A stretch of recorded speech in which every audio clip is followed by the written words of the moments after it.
Time for a new review series, I think. It's been a while. And over the past few years, I've been collecting a certain Blu-ray release company. Now, you probably spotted these in the background of the Dripping Blood Theatre videos that I did, and you can probably tell what it is by the name of this video.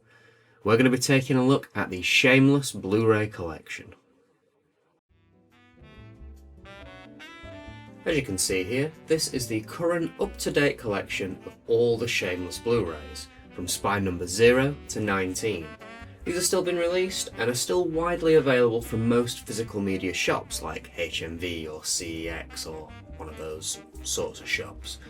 I wanted to look at these because I've covered a lot of terrible releases, a lot of budget companies on this channel, and I fancy doing a series that might be a little bit more positive and less of a nightmare for me to endure. Now, this isn't to say that these are going to be great. I'm sure there'll be things here and there for me to moan about, but just as a little prediction, I think that these are, for the most part, going to be pretty decent releases, with a little bit more care and attention than we're used to on this channel. So here's a little background on the company. In 2007, Shameless released their first DVD, The New York Ripper, and they've been going pretty strong ever since. Now, I do have a nostalgia for this company. Around 2007 was the time when I was in the height of DVD buying. I was buying all the Vipco and all the Dead of Night. Any cheap horror films I could snap up, I was there. From Car Boots, Market, CEX and the likes.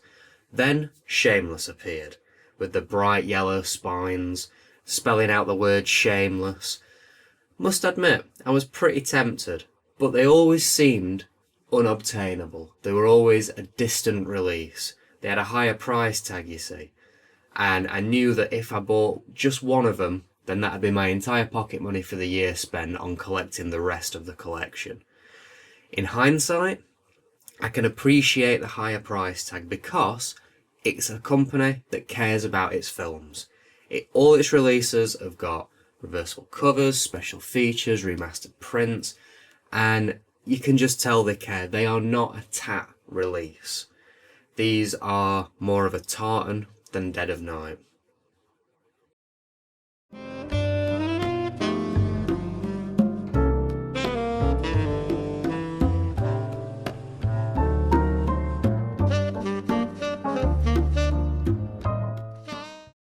Throughout the late noughties to the early 2010s, Shameless focused on doing DVD releases. They put out a total of 50, with the 50th release being a dual release of The 10th Victim, both DVD and Blu-ray. Then they began releasing the Blu-rays properly, and I believe now all they do is release things on Blu-ray. So I started collecting Shameless around the beginning of lockdown, and as I said earlier, it's always something I considered collecting, but the DVDs just didn't seem viable to me. A lot of the films that they put out, I already owned on other release companies, and it doesn't seem much of an upgrade from one DVD to another. But the Blu-rays, now that is a jump in quality. So, bit of a no-brainer really. Went straight for the Blu-rays. And then I could upgrade the films that I already own, and I can get nice, snazzy versions of ones that I'm interested in watching. Now, Shameless is still releasing films, so this is going to be a series where, once I've done the collection that I have downstairs, I'll be reviewing their new releases every time they do one, basically. So it's just going to be an ongoing series in the background. You may have also noticed that things are looking a little bit different. So, obviously I'm upstairs, and the quality is a little bit better. I have a new camera. Honestly, a lot of the reviews that I've done over the past few years, which is the Vipco ones and the Dripping Blood Theatre ones, I was carting all my kit downstairs in front of the DVD wall to record, then back up, and it was getting a bit of a faff having to unscrew this thing every single time I wanted to record, get all the tripods set up and everything. So instead, I thought I'd set up in my office and try filming up here. The new camera as well does really good in low lighting. It's a damn good camera, Panasonic Lumix, and I'm planning on doing a few films in the future, but let's save that for the future. Does really well in low lighting, so I thought, let's get some nice mood in here. So let me know what you think to the new space up here. But back to Shameless. I've never seen anything that Shameless have ever put out. I've been collecting them throughout lockdown and now, so that I could do this review series. So every release I go into, I'll be going into blind. Obviously, there are some films that I've already seen, and when that's the case, I'm going to be doing a much shorter review, probably direct into the Vipco video that I did or something like that, and I'll be focusing more on the remastering and the special features and what you get on the disc, and sort of a side-by-side comparison of which one's worth your time. And I'm guessing from the get-go, all the time, it's going to be get the Shameless Blu Ray. But we'll see. You never know what's coming, do you? So we're going to start properly in the next video with the first film. And we're going to be looking at the one I mentioned earlier, the dual release of The 10th Victim, with a nice lenticular cover. Looks absolutely ridiculous. Can't wait.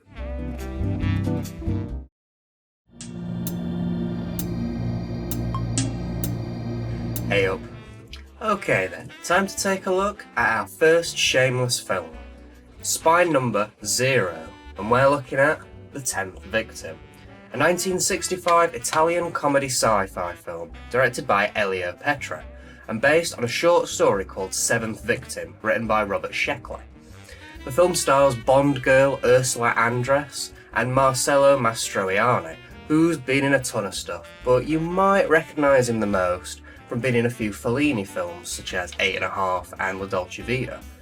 Critically, this was panned on its release, but it became a bit of a cult classic throughout the years and is cited as an early example of the hunting for TV genre of film, which films like Hunger Games popularised. It's also been cited as an influence on Mike Myers for his creation of the Austin Powers films. Let's have a look, shall we?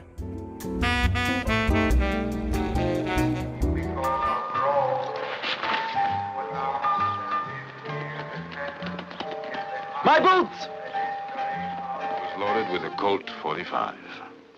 In America, we don't have those kind of restrictions. Every man is allowed Number 3, to shoot. the victim shall not be told who his hunter is. He must find out and kill him. The Big Hunt is a way for people of the future to get a bit of entertainment and kill off parts of the population. Someone is elected the victim and the other the hunter, and they are legally allowed to kill each other with a chance to win a cash prize. Andress has just killed her 9th and is set to hunt down her 10th, which is quite an achievement for this competition.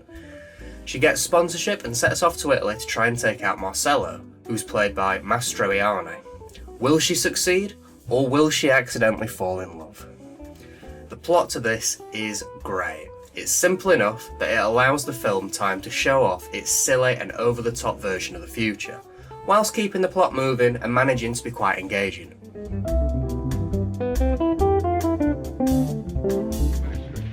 Tommaso, come here. Good boy. You're the only one that understands me. Come on. Come here. Come here. Eh? Tommaso, go on.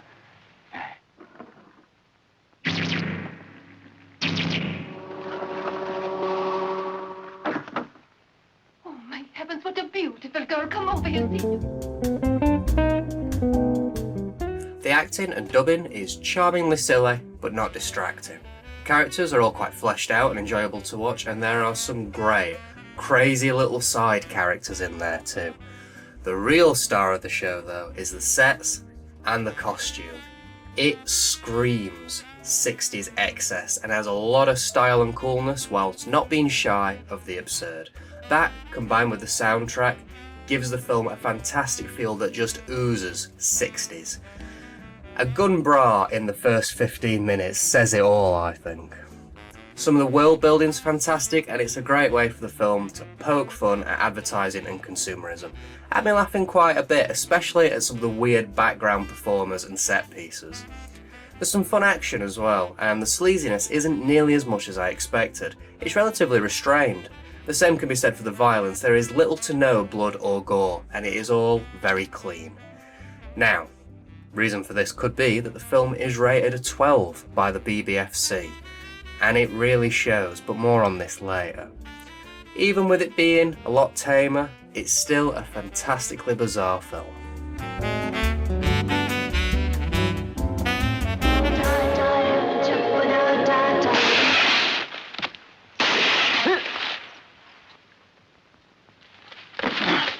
What kind of a victim are you anyway? Don't try to find out everything all at once, all right? Will you at least tell me where you brought me? My wife's house. I've got something to take care of. It won't take long. Here you go. As I said in the previous section, this film is rated 12 by the BBFC, which for the first Shameless film is a little disappointing. More so because it's advertised as an 18 on the case.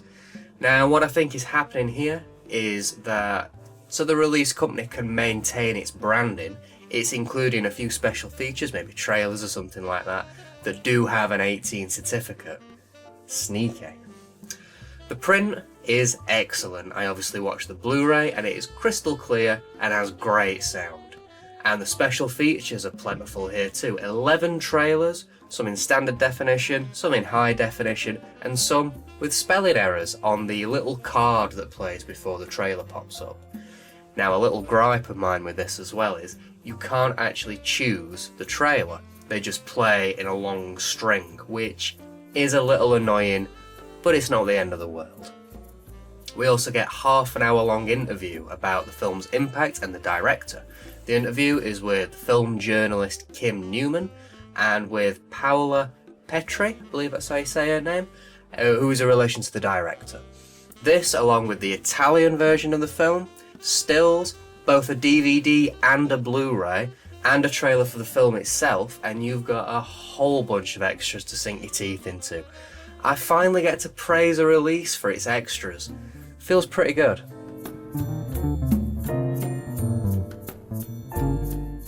Let's take a look at this case. Firstly, I want to mention the spine number. So this is both spine number 0 and 50, stylized like this, with the 5 and the 0 in red, and the other 0 in blue. The red indicates the spine numbers for the DVDs, and the blue for the Blu-rays.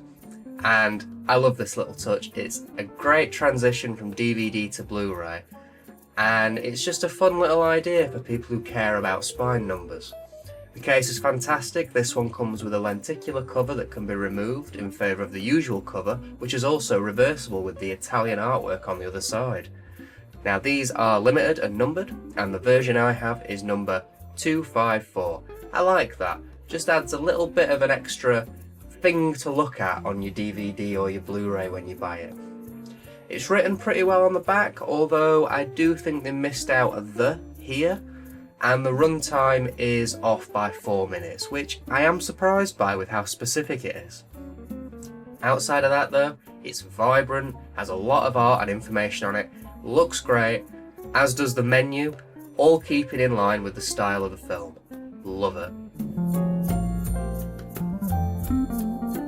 Overall then, this is a great film and a fantastic release. It's fun, silly and engaging and bursting with style. The print is excellent and there's a lot of special features. I would definitely recommend this film.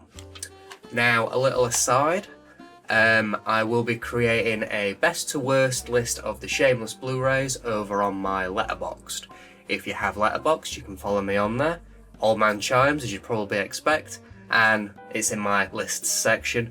And obviously, this is the only one there at the moment, but there is more to come. So, next episode, and I think things are going to be getting a little more violent. Just a hunch, I don't know. So we're going to be checking out the New York Ripper.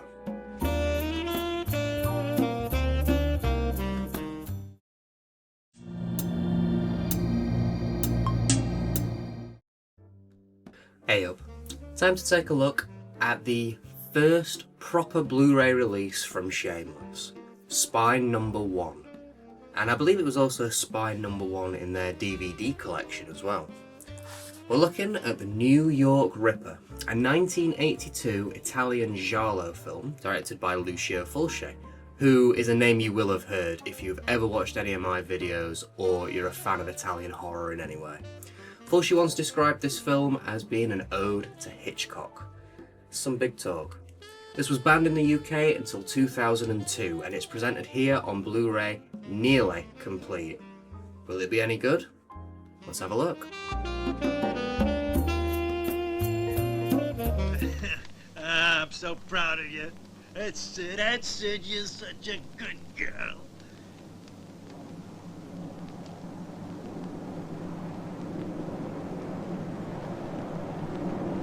Guy with a strange voice. Said he called back. Sounded just like a duck. Like a duck. Never heard that before. As the title might suggest, a killer is loose in New York and he's after young and horny girls. So a police detective, aided by a lecturer and an escaped victim, try and stop him before he kills again. Oh yeah, and the killer talks like Donald Duck. I quite enjoyed this one. It's got enough happening to keep you interested. There's plenty of gore, sleaze and humour. Now it's not Fulci's most creative work, but it is far from his worst film. Its only issue is it may be a little forgettable. It's about that maniac who loves to slash young girls to death, right? How did you guess that? I eat oodles of carrots.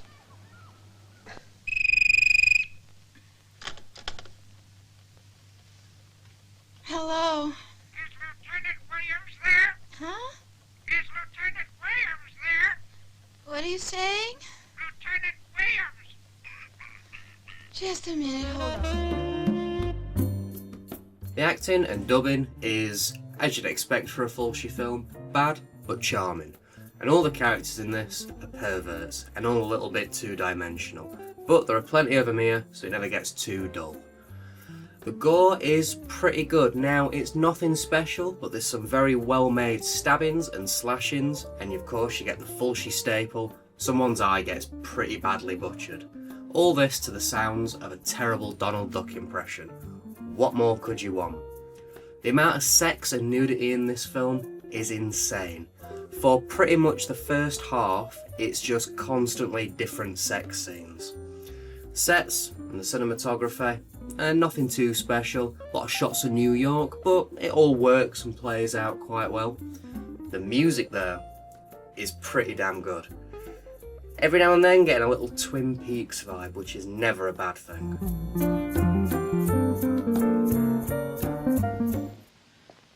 Listen to those profiles Jennifer asked for the other day. Have you done anything about them? I stuck them in her fat little hands this morning. For once on time. Does that rate me?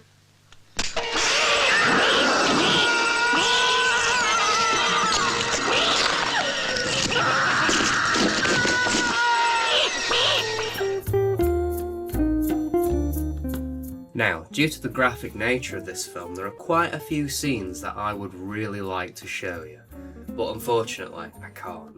So here's a little list on what you're missing out on. A very graphic eye slit, some toe fucking, a broken bottle shoved into a woman's genitals, and a penis pipe. So you've either got to imagine all those things or check the film out yourself, I guess. Now, at the beginning of this release, there was also a disclaimer, which I quite liked. It's a nice little touch from Shameless. It basically goes into the fact that there is one small section missing from this release that the BBFC wouldn't allow them to put in. I think it's a woman getting stabbed in the boob or something like that. It also goes into the restoration process and how older versions have been released in the past, how much has been missing and stuff like that, which I found quite interesting, really.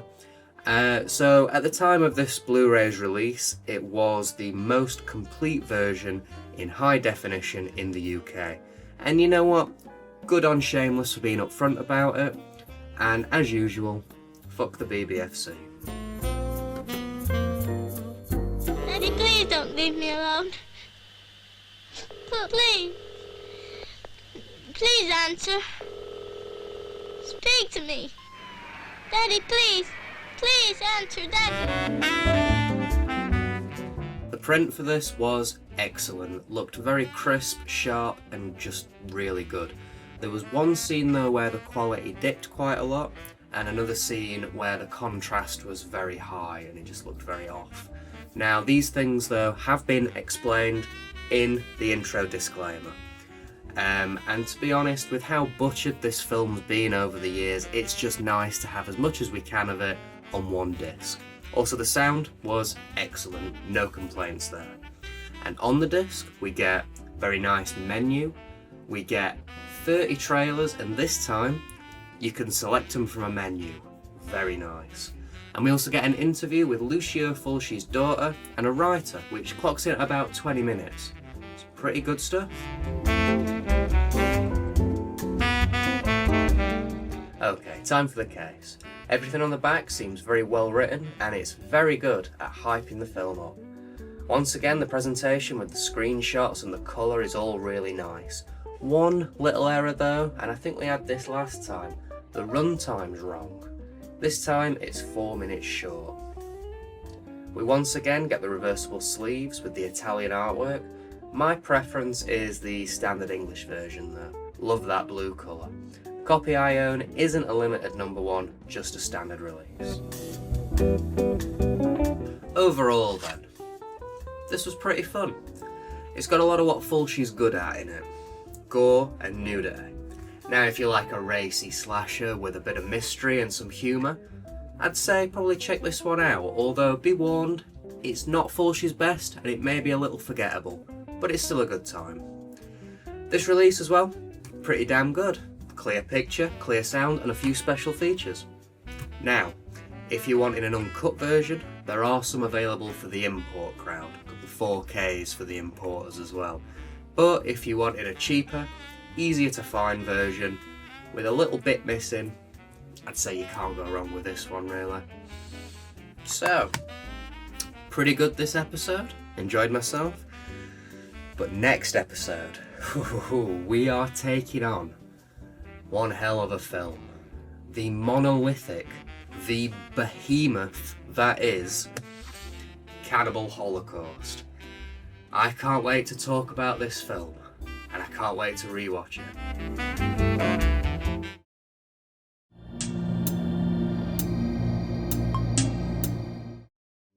Hey up, so we're looking at a big one today.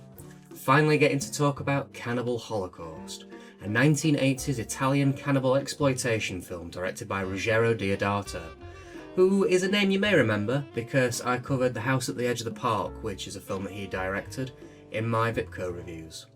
One of the most controversial films of all time and the poster child for video nasties. This film has been banned and butchered all over the world since its release. Will it hold up? Will it still be as controversial? Or will it be a bit of a disappointment? Let's find out, shall we? What about you, Alan? Well, there's only one thing that scares me, and that's marriage. He'd take me to the North Pole to put it off. Oh, I'd say he succeeded this time, too.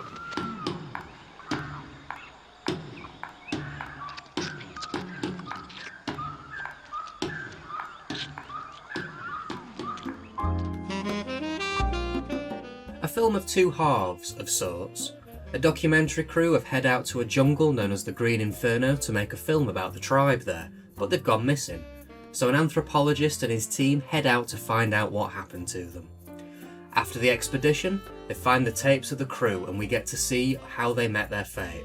Was it a crazed cannibal tribe? Or did they have it coming because they're all a bunch of arseholes?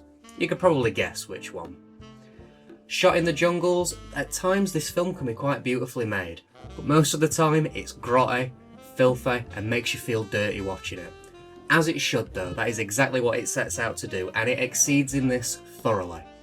It is still today one of the best examples, in my opinion, of the Italian exploitation genre.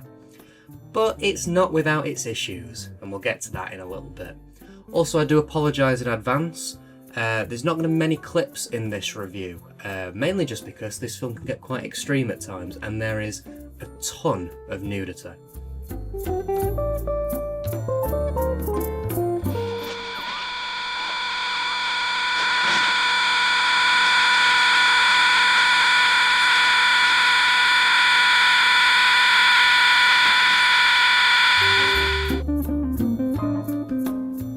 This film is a little conflicting. Let's start with the good. The gore is excellent, some really nice effects in there, really effective. It's really nicely shot, some great camera work and some beautiful scenery. The plot does something a little different. Most of these films usually have the structure of find the tribe, live with the tribe, get captured by the tribe, kill the tribe. But this does something a little different. And there's also some underlying themes of how the West exploits other countries for entertainment, which is all quite interesting. The acting is pretty damn good here as well, which is surprising for this sort of film. And this is all accompanied by a beautiful soundtrack composed by Riz Ortolani. Fantastic. The bad though is very bad, unfortunately. And I think most of you out there probably know where my disappointment lies with this film. The animal cruelty is disgusting, barely watchable, and gratuitous.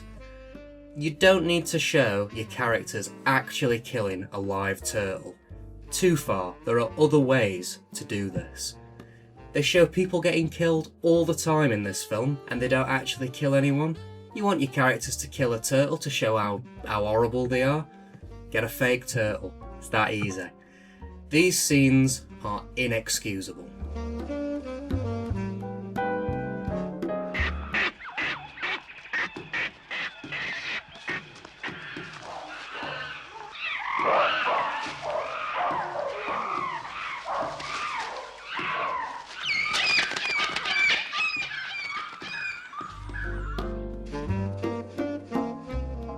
Now for this review, I watched the uncut version. Well, I think there might be a little bit cut here and there, but you're talking seconds. It's pretty intact, and as someone who grew up with the 86-minute long Vipco version, that's fantastic, 10 whole minutes extra. Unfortunately, most of the stuff that's added in is the animal cruelty stuff. There's the castration scene, which is quite famous, which I was always interested in watching, but it is the animal cruelty stuff. Now luckily, on the Blu-ray, there is a edited version, a director's cut. Deodato's gone in and got rid of most of the horrible animal cruelty bits, and it's still a whole 8 minutes longer than the Vipco version. Deodato said in interviews that he regrets doing the animal cruelty scenes, but due to pressure from producers he was forced to add them in, and if he was to remake the film these days, or was to make it nowadays, he wouldn't add those bits in, which is commendable if true.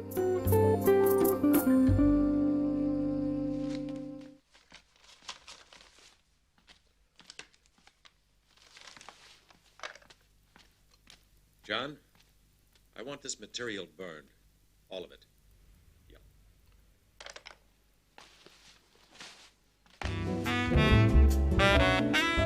This is just a quick little aside so I can gush more than anything. I already said how good the soundtrack is, but I really mean the soundtrack is excellent. I even have it on vinyl. This is the Mondo release with the green Inferno coloured vinyl, and it is excellent. It's beautiful. Even away from the film, I would highly recommend it. With the film though, it's fantastic. It's such a weird juxtaposition. You get this wistful or grand music playing in these horrible scenes of people getting raped, mutilated. It's so strange, but it just works so well. If you haven't listened to the music outside of the film, I'd highly recommend checking it out. Or even if you just like soundtracks in general, definitely seek it out. It is well worth your time. My son was a son of a bitch, and he was no good. That's it. My son is dead. I don't want to talk about him no more. Now leave me alone.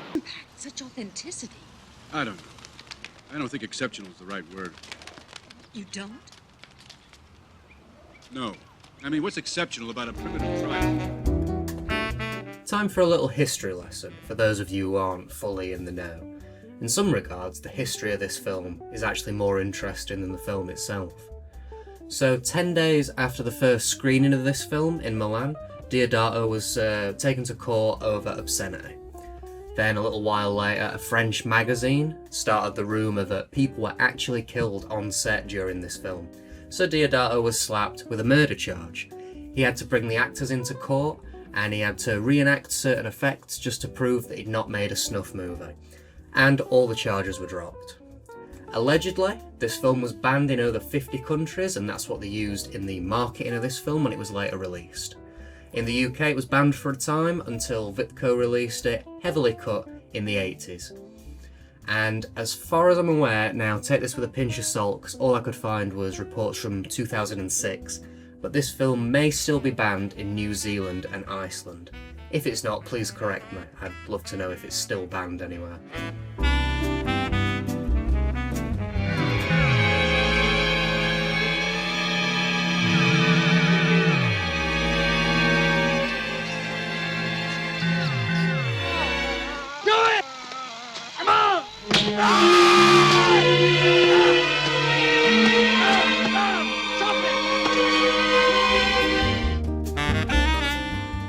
The print for this Blu-ray is fantastic, not a single complaint. It's crisp, it looks amazing, it sounds good.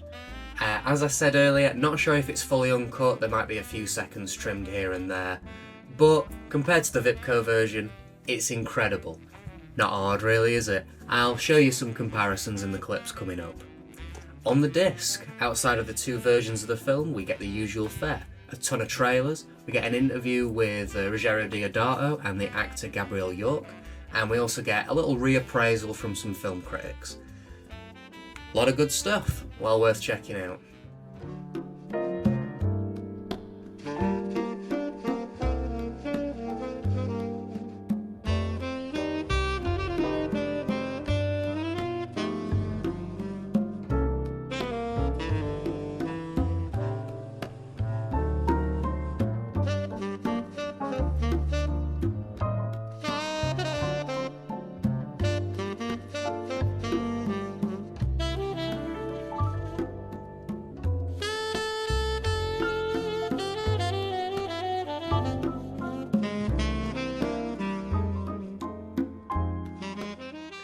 And now for the case. All the information is really good, reads well and really sells the film. Now, we've got two versions of this film on the disc and only one runtime. And guess what? The runtime doesn't match either version. It's 4 minutes short on the full cut and 3 for the director's cut. They really can't seem to get the runtimes right, can they? We also get the reversible case again. Once again though, I do prefer this version right here. And the menu this time is a little cluttered. They usually do pretty well with menus, but this time when it popped up I sort of went, what the hell am I looking at here? But it works, it's fine. Overall then, this really holds up, and it's a fantastic time capsule to the excess of the exploitation films of the 70s and 80s, with a little bit of substance in there. The gore is revolting and grimy, and it really got a response out of me.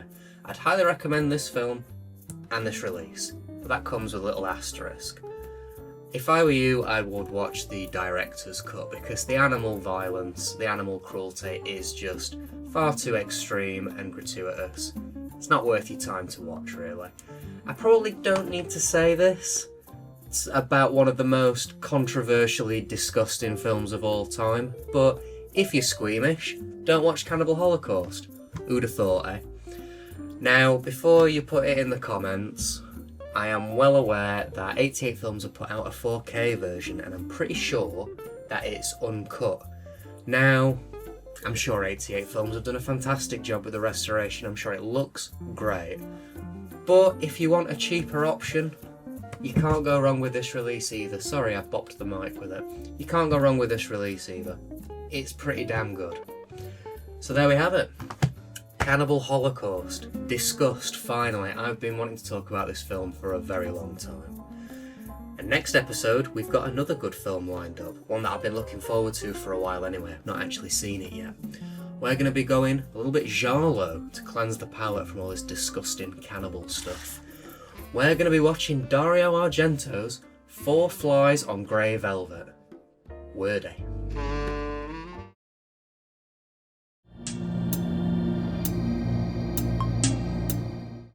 Hey up. Time for spine number 3. We're looking at 4 Flies on Grey Velvet, directed by channel favourite Dario Argento in 1971.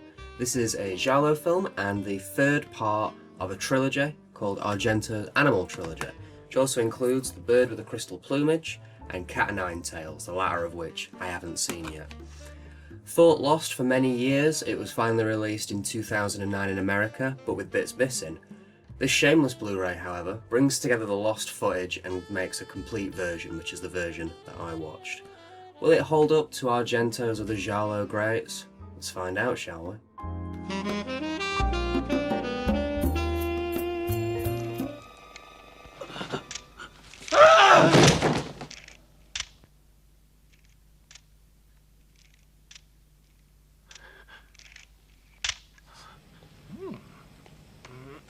I'd like to see you in my shoes with all this mail to deliver. Hi. Okay, so now you know everything. Have any bright ideas? Yes. First thing is a nice hot bath to relax you. Then you can think about it. Don't miss your train, Dahlia. Oh, come on. I've got some relaxing bath salts. I don't want a bath. We follow the drummer of a rock band who accidentally kills someone, you know, as you do. But it was all a setup, and his life is now being ruined by a crazy masked figure. Can our rock and roll hero uncover the identity of the masked killer before it's all too late? It's your typical giallo film, you know, there's some great shots, some creepy atmosphere, and far too many tropes to count. While it is an enjoyable film, the plot unfortunately doesn't really do too much to stand aside from others, and it may be quite forgettable.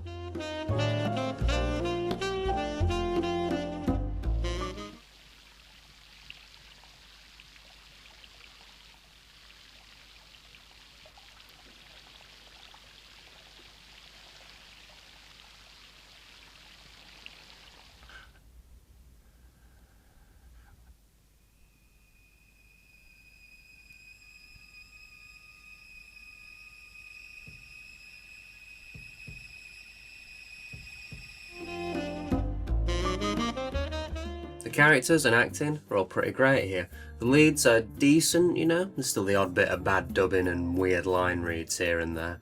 And the side characters are all as over the top and crazy as you'd want them to be. The gore is minimal, yet effective. Tasteful, you could say. A real highlight is the cinematography. There is some perfectly placed shots and some great scenes that really help build the tension. All this accompanied by an amazing soundtrack by Ennio Morricone. Great stuff. There's only a couple bad points really, one of them's definitely the pacing. It does get a little dull here and there, a lot of wandering around in the dark. Luckily though, nothing quite as bad as A Blade in the Dark. Also the themes towards the end now. People who watch giallo films won't be surprised by this, but a lot of the reveals are that the crazy killer is somebody with gender identity issues. It doesn't fly nowadays, but back in the 70s, it was all the rage. Also, that eye imaging machine, what the hell's that? Just plain stupid. And apparently even Argento didn't want it in the film. A nice clean cut and off with his head. Ugh! Oh my God! How horrible! Who brought him here?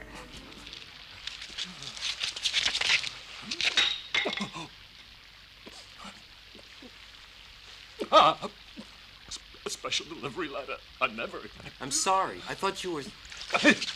What do you want from me now? Nothing. You don't understand. I don't understand.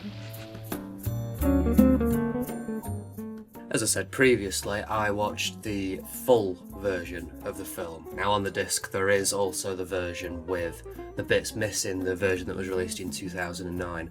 But I thought I should probably watch as much of it as I possibly can. There's a little disclaimer at the beginning saying that some of the scenes that have been found haven't cleaned up quite as well as the rest of the film, and that is definitely the case. But it's a hell of a lot less jarring when you've got that little disclaimer telling you beforehand, you know to look out for it. And to be fair, there's not that much added in really, there's like a couple minutes and it's scattered throughout. It's usually just the end of shots are just completed a little bit more. Now the thing that is kind of distracting, I'm choosing not to show any clips from it because it will ruin the ending of the film for those who haven't seen it. But during the last monologue, now I'm guessing there was an issue with the audio somewhere, it keeps jumping between the English dub and the Italian dub, which would be fine, but the Italian audio clips and keeps popping and it's just distorted and it is kind of jarring jumping in and out of it. But overall, these are only minor points. These aren't long sections of the film. They're done before you know it. And honestly, it's just great that we can see this film in as complete a version as we can. It's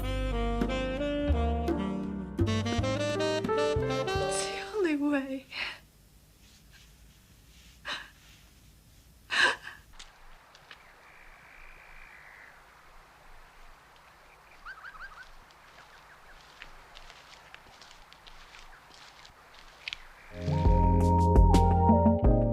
The print for the film overall though is pretty damn good, although there are a few issues which I've not really noticed in any of the other prints yet.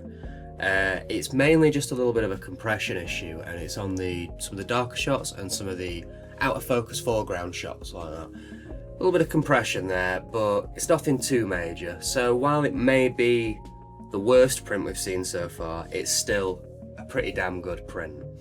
And on the disc, special features wise, we get an interview with the guy who wrote the story called Luigi Cozzi. We get an alternate credits section which I watched and it just looks the same to me. I didn't really notice much of a difference. If there is a difference, it's minor.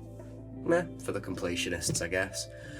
We also get your regular stills, your trailers for the film, and also the Shameless Trailers pack, which this time only includes 11 trailers. Must be cutting back a little bit. Okay, time for the case. And this one is very much like the others. The info reads alright, although there is a little bit of grammatical issue here. We get a full stop followed by an and. Outside of that though, it's all good. And once again, the runtime is incorrect.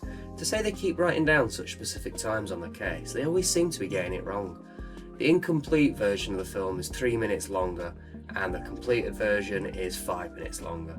The case is reversible again, and this time I like both the designs. Some really good artwork here. And then the menu is fantastic. Really like the little fly as a cursor. Nice touch. Overall then, it's a decent film, and it is a decent addition into Argento's catalogue. While it is very well made, it doesn't do much, unfortunately, to stand out from the rest, and it may be quite forgettable, in my opinion. Saying that, I would definitely recommend it to fans of Argento and fans of Giallo. There is something fun and entertaining here. Just don't be expecting anything like Suspiria. If you're interested in grabbing a copy, I believe this is the only Blu-ray version available in the UK, and it's pretty good. You could do a lot worse, I'm sure. I'm sure there's some import version that might be a lot better though. Probably a 4K import these days. Not entirely sure. But there is also a version available on Amazon Prime streaming if you've got a subscription to that, and it's just free on there to watch. So no excuses really.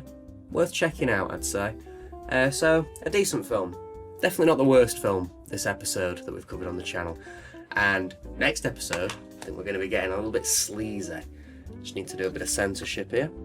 We're going to be showing, or taking a look at, should I say, Michele Soavi's The Church.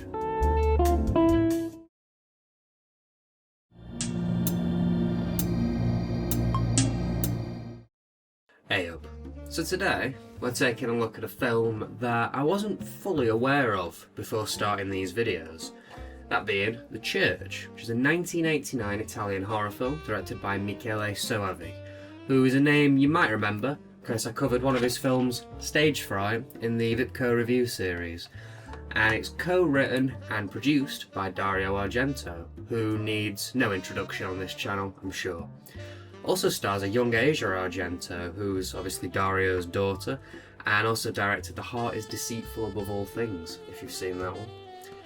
Originally, this film started out as Demons 3, being written by Argento and Lamberto Bava. But they quickly realised they didn't need another one of these, so they chucked the script over to Soavi and said, make what you want of it. That's where The Church came from. See if it worked out, shall we?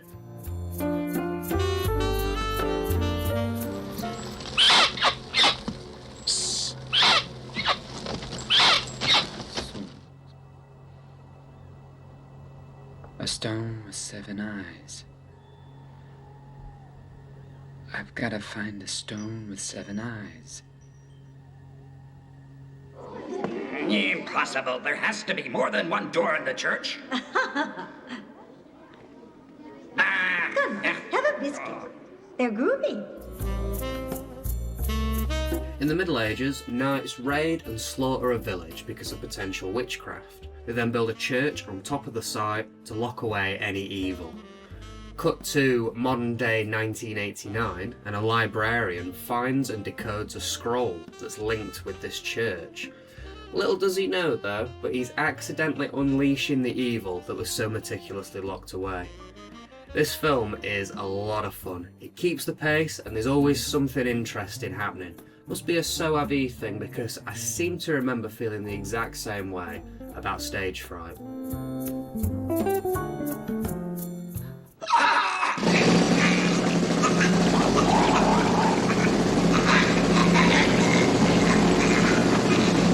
What's wrong with Lisa, Evan? Who knows? Nerves, maybe. As they say, you can never tell with women.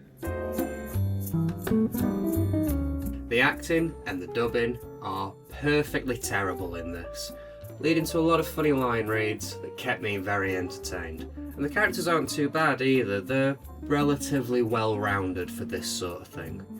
The gore's pretty good, there's not too much of it, not too little of it. I'd say there's a decent-ish kill every 10 to 15 minutes. And it's nowhere near as sleazy as I thought it was going to be either. Now don't get me wrong, there's a little bit of demon banging in here, but there's a lot less than I expected there to be. The demons look great in this as well, very biblical and over the top, and they're not too overused, which is always nice. All this mixed with some great cinematography, some experimental editing, some genuinely creepy moments, and an amazing soundtrack by Philip Glass and Goblin, and you're in for a great time.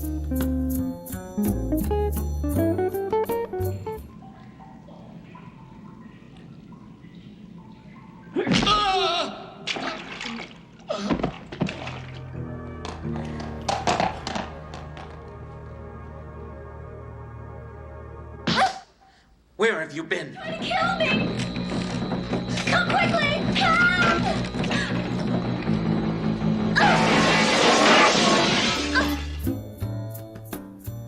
The print for this is excellent, no complaints at all, and it's fully uncut, which is always nice to have. Now I did watch the English dub, because that was the default one on the disc, but they've also included here the Italian version with English subtitles, which is always a welcome addition on a disc for me. On the actual disc itself though, there isn't that much. So as I said, there's the English and the Italian version of the film. There's a 25-minute long interview with Soavi, and then there's something called a trailer reel, which I thought was just going to be a bunch of film trailers again, all in one big go.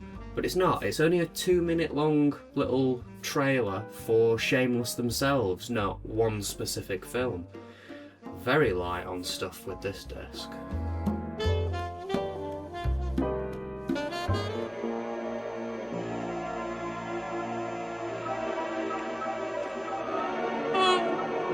That's not me. That's an old lady.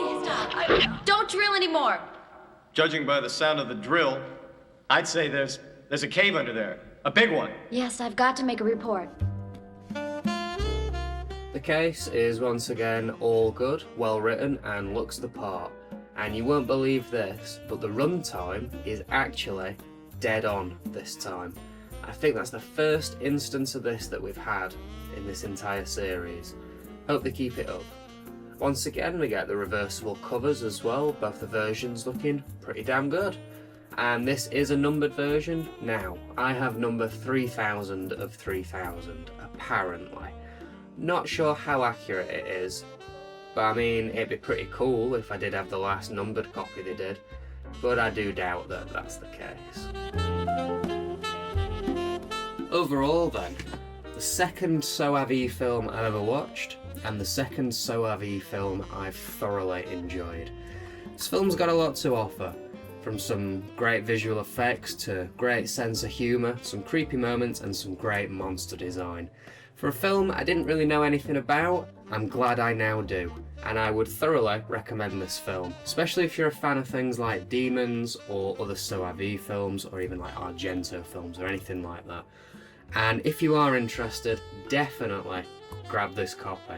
Great release, no problems with it at all, well worth your money.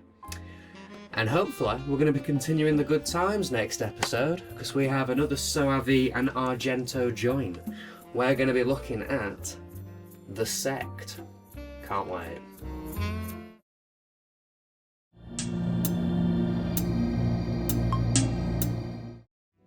Hey up. So today we're going to be taking a look at spine number 5 in the Shameless Blu Ray collection, The Sect. And this is our second SOAV directed, Argento co-written film that we've had so far. The last one being last episode's The Church. This one being from 1991 and starring Kelly Curtis, who is sister to Jamie Lee Curtis. Now I've had a good run with SOAV films. I've seen 2 of his films and I like both of them, Stage Fright and The Church. Let's see if this one carries on that trend, shall we?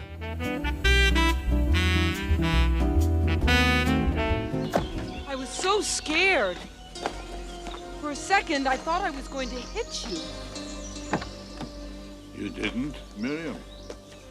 I missed you. By inches. Inches!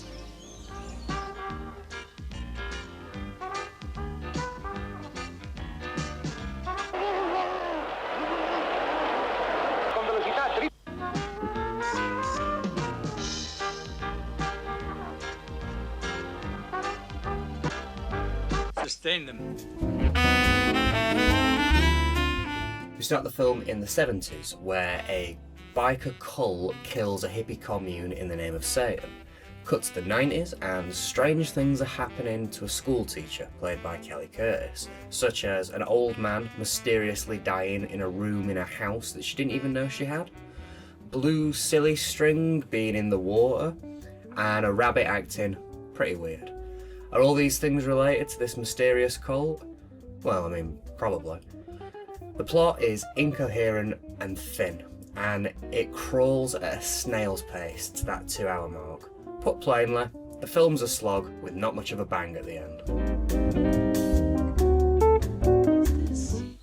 Did you invent it? No, my mommy draws it all the time.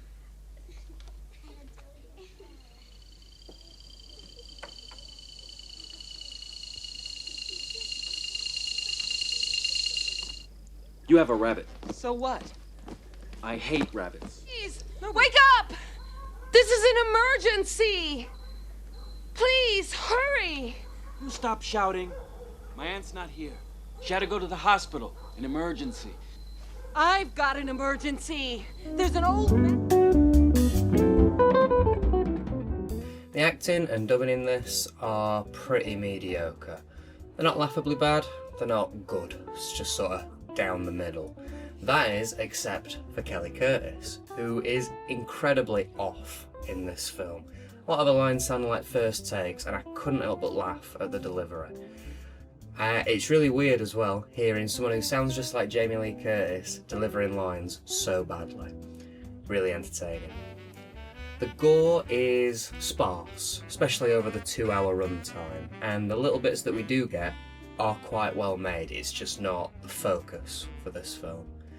The sets are really good though, and some of the set pieces with the surrealism are great. One that really sticks in mind is the dream sequence, really good stuff. All that combined with some fantastic music composed by, let me look this up, I forgot the guy's name, Pino Donaggio. Really good stuff.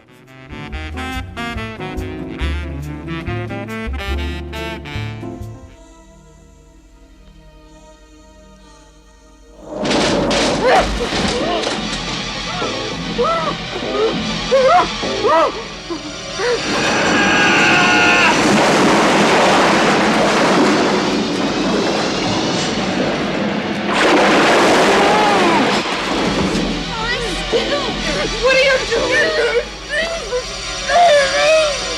No, you're only making it worse. Let me. Something a little strange that I noticed and thought was worth mentioning was the choice of some of the background pieces of art in this film. I've got 3 here that really stuck out to me, and I thought I'd share them with you. So first up, in the mysterious cult basement in the main character's house, for some reason on the walls we've got bootleg versions of Ariel from Disney's The Little Mermaid. How very fitting. Secondly, probably my favourite one, this, is a picture in our lead character's house. Now, she is characterised as being obsessed with rabbits. We get a lot of cutaway shots of rabbits. So for some reason, someone in set decided to put this picture of what could only be described as a sexy kangaroo above her bed. Absolutely amazing. And finally, we've got what could only be described really as a child's interpretation of surrealist macabre artwork, just on a wall in a house somewhere. So yeah, there's a few pieces of artwork that I thought I'd share with you.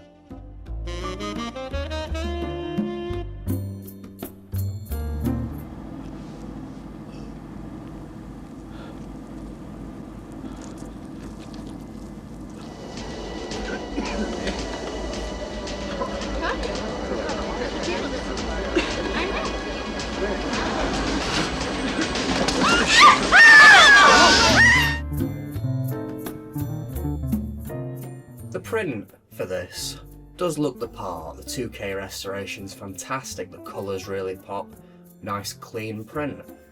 The only issue really is the sound, and it's a pretty big issue because the action scenes are incredibly loud and all the talking scenes are very quiet. One of those where you have to keep turning it up and down. You're like, what are they saying, what are they saying? Then something actually happens, you're like, oh crap, the neighbours are going to hear, so you have to turn it back down. Just probably the worst print that we've had so far from Shameless. And on the disc, same as last episode, we get an interview with Soavi, granted a different one to last episode's. We get the Shameless trailer reel, and we get the Italian version of the film with English subtitles. I don't know, there's something about this one that just feels a little bit rushed. Might be because I wasn't a big fan of the film as well, but... Okay, time for the case, and the laziness does not stop with the print. We have here what I think is our first typo in this series. Loosing instead of losing. Oh dear. And this might sound a little bit nitpicky, but I am not a fan of how this text is going over the yellow line. It just looks off. I expect a little bit better from Shameless. This is, granted, the first one we've had major issues, but still, I did expect a little bit better. Outside of that though, everything else is correct, including the runtime this time, which is good. We once again get the reversible sleeves, always a nice touch, although I would say that the other alternative for this case, I don't know, nothing to scream about really. And this is also a numbered copy, which I always find interesting. I have number 113, which is quite a low number really. Interesting stuff. Overall then, this turned out to be the first Soavi film that I didn't get on with. Overly long, overly boring, and even though there were a few interesting scenes in here, not enough to keep me hooked throughout.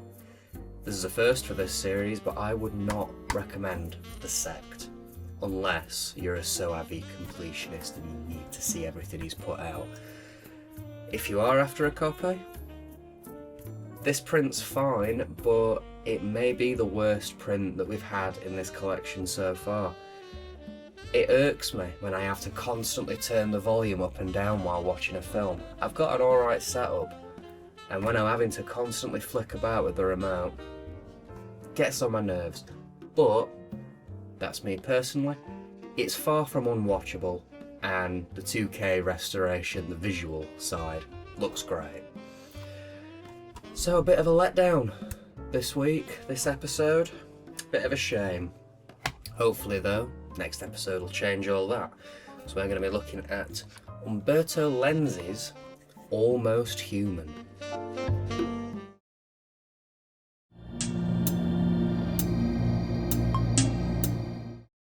Hey up. So we're looking at something a little different today, different type of film. So you can leave your zombies, your cannibals and your slasher killers at the door, because we're getting all police thriller with Spine Number 6, Almost Human, which is a 1974 Italian poliziesque film directed by Umberto Lenzi, whose name you might have heard before, especially if you're familiar with the channel, because we covered his film Eaten Alive in the Vidco review series, and we will be covering, in the near future, a film he's quite famous for, Cannibal Ferox. Almost Human also stars Thomas Millian, who has been in a ton of films. Too many to list here, just to name a few that stood out to me though. He was in Fulci's Don't Torture a Duckling, and he was also in Dennis Hopper's directorial film, The Last Mover. That's only to name a few. So, let's see if this is any good then, shall we? Listen, there's only one thing that counts. Either you got loads of cash and you're someone cool, or you don't have no place to pee. You're coming on a bit like a preacher. I'm talking about... Come on, all you ever read is the funnies anyhow. I know, I'll tell you a funny joke instead. Fine. All right, what happens when you cross an elephant with a jar of peanut butter? What do you get? Give up, do you? Yes. It's very easy. You get an elephant that sticks to the roof of your mouth. Right?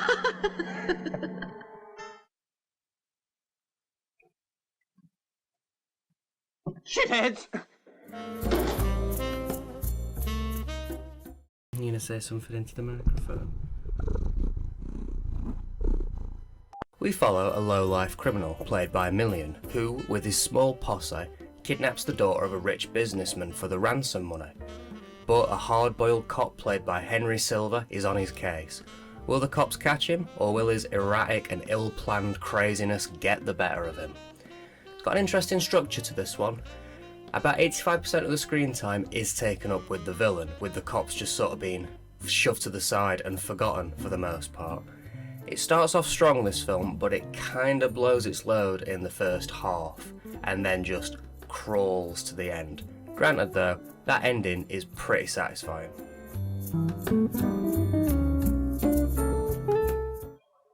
$500 million lira. Wow, are you clever in arithmetic? As it happens, young man, them figures are... right. Hey, who are we gonna kidnap anyway? Please, I swear. Please, it's the truth, I swear. Please. Crawl, scramble out from under my foot before I mash your balls if you got any.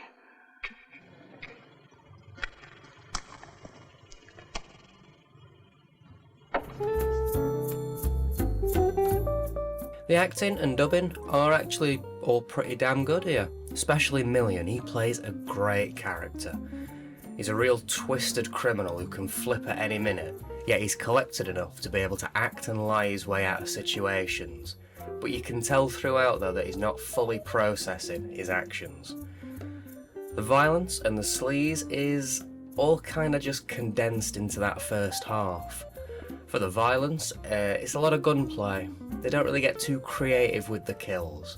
And the sleaze, as you can imagine, just a lot of boob shots. And what could you want? Unfortunately though, I can't show you the best kill in this film, because near enough every shot of it includes nudity. Oh well, you have to watch it for yourself. Wouldn't want to ruin the best scene for you all, would I? It's shot really well, the sets are perfectly grimy, and the music by Ennio Morricone is fantastic. I think that's all I've got to say on this film, really. Let's move on to the release, shall we?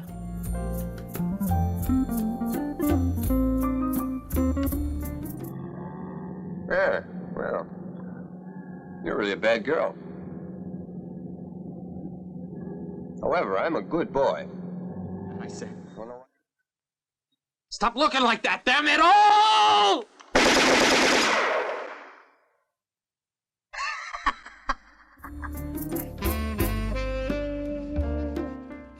So I once again did what I've been doing with all these Blu-rays, and as soon as the menu pops up, I just hit play and watch whatever version the Blu-ray wants me to watch.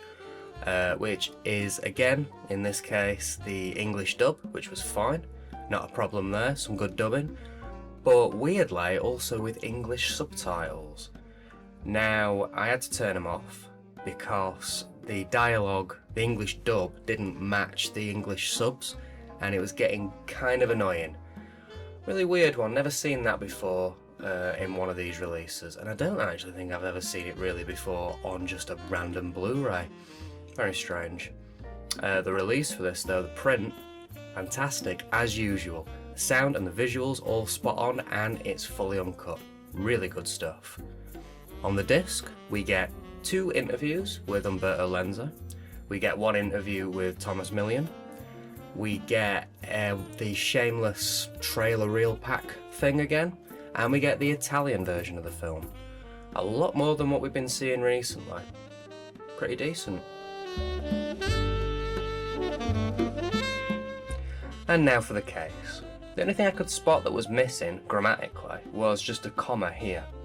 That's about it, really. Pretty good. It really does hype this film up though. I would not describe this as totally berserk. And the comparison to Scarface is a bit of a stretch. Other than that though, it's all good. Looks the part, reads well, and the runtime is pretty close too. Only 2 minutes off, so forgivable. Again, we get the reversible sleeve with the Italian artwork on the other side, and both sleeves are great. This is also, yet again, a numbered version. I have number 2822, quite a late pressing. Interestingly, this is the only Shameless film to include how many were printed on the back as well, with this having 3,000 copies printed. It's weird that this is the only one to have this though. It would be nice to know how many were printed of each of these discs to say that the limited edition.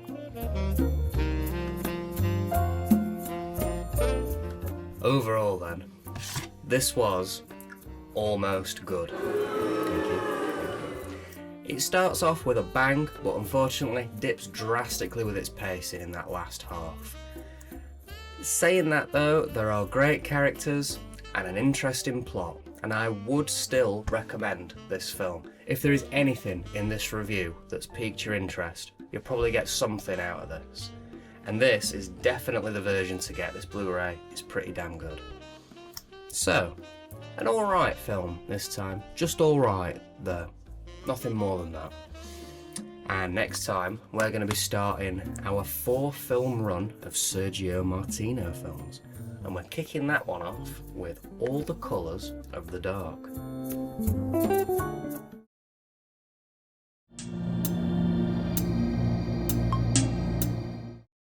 Hey up. So today, we're going to be starting our 4-film run of Sergio Martino films. And we're kicking off with one of his early giallo efforts. And one that I've been dying to look at just based off of the cover alone. We're going to be looking at All the Colours of the Dark, also known as Day of the Maniac and They're Coming to Get You. This is a 1972 Italian giallo film, directed by Martino, as you can imagine, and also starring Edwidge Fenech. Now, let's see if this film can live up to this amazing artwork.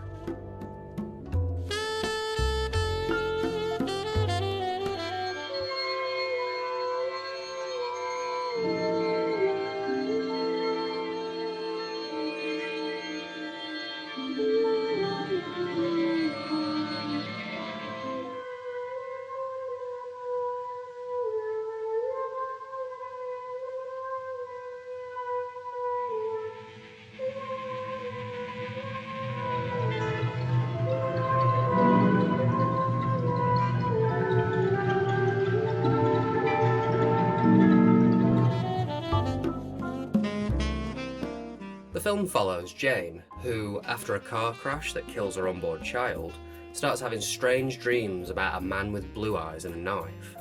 The dreams start to blur with reality, and a cult leader takes advantage of a vulnerability. Are all these things in Jane's head, or is there a reasonable explanation for everything?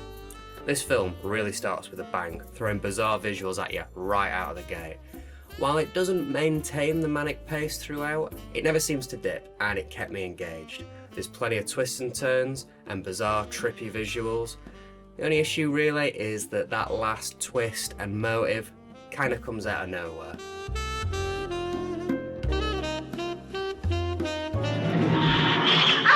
Jen! What's the matter, darling? What's wrong? Good evening. Evening.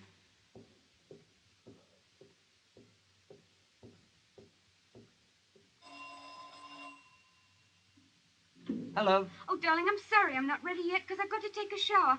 Come on in, I'll be ready in a sec.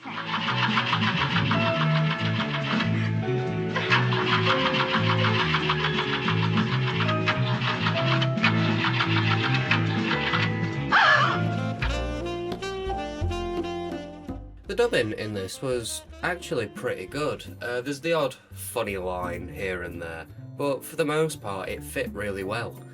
The acting, on the other hand, I can't say the same for. All the female characters have pretty much no expression throughout the whole film, to a point of uncanniness, and it's very distracting. There is gore here, but it is definitely not the main focus. It's minimal, but it's very effective, the stuff that we do get. This film is very sleazy though. The first half of it is pretty much entirely just sex and nudity. Finding clips from the first half of this film that are YouTube appropriate, very difficult. The main reason to watch this though, the main draw, is the experimental and trippy editing. The use of repetition and hard cuts is very jarring, but in a good way. And the dream sequences that uses colour and all these crazy camera angles, it all just works very well to create a very unique experience. Thank you. Nobody ever writes me a letter. People like me are popular. Mrs. May.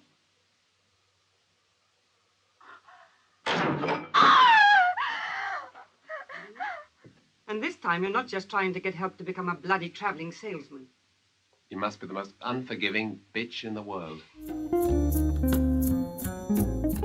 So I did what I always do with these. I put the disc in and I hit play and watch whichever version it recommends, unless I'm seeking out the extended cuts. And once again, we had the English dub, which is fine. It's pretty good.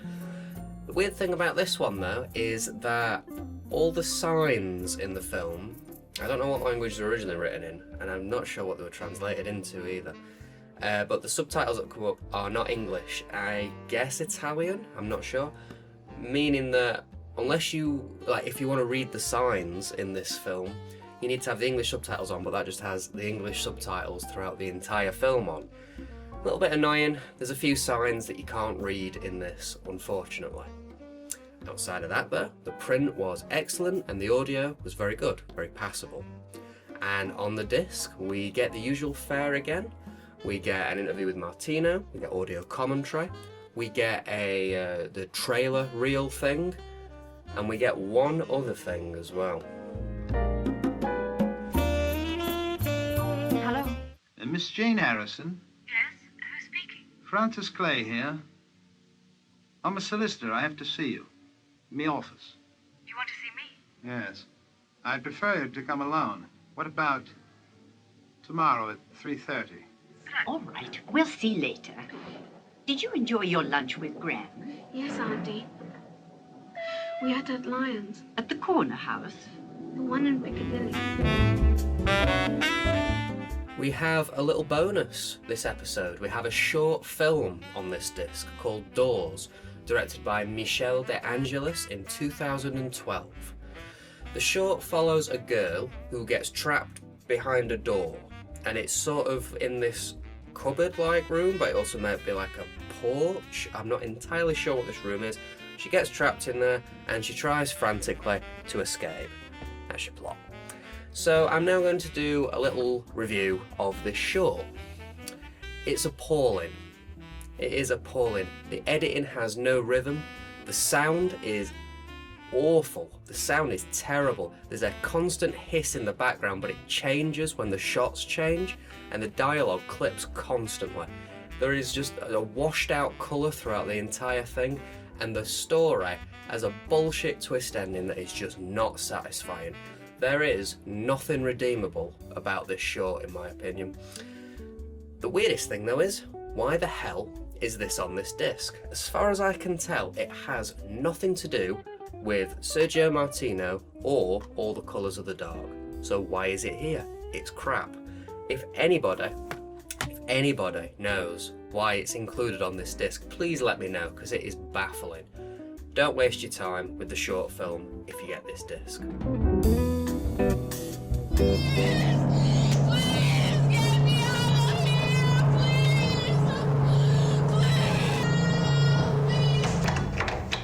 God damn it. Okay, don't panic. This is ridiculous. Okay. We should go to the other place. Nice motel from last week.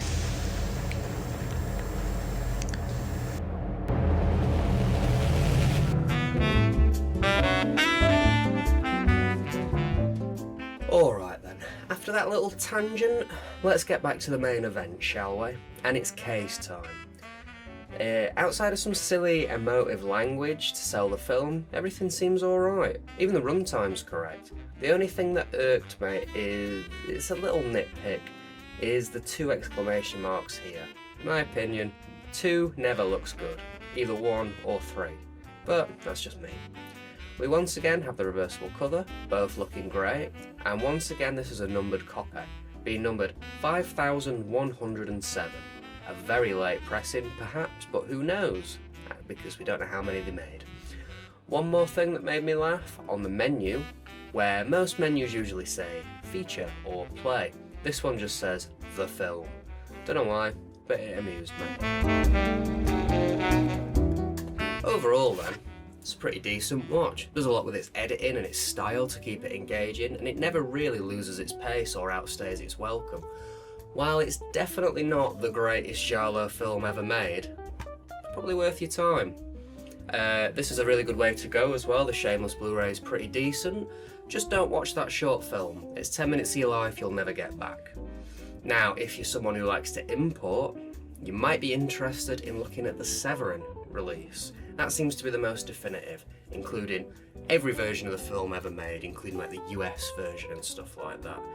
If that sort of thing is worth the import costs for you, then it's probably the way to go. If not, and you're UK bound and you just want to see the film, this is a decent way to go, really. So, good film this week. Very good film. Let's hope that next episode we can continue enjoying the Sergio Martino films. So we're going to be taking a look at The Strange Vice of Mrs. Wardh. What a silly name.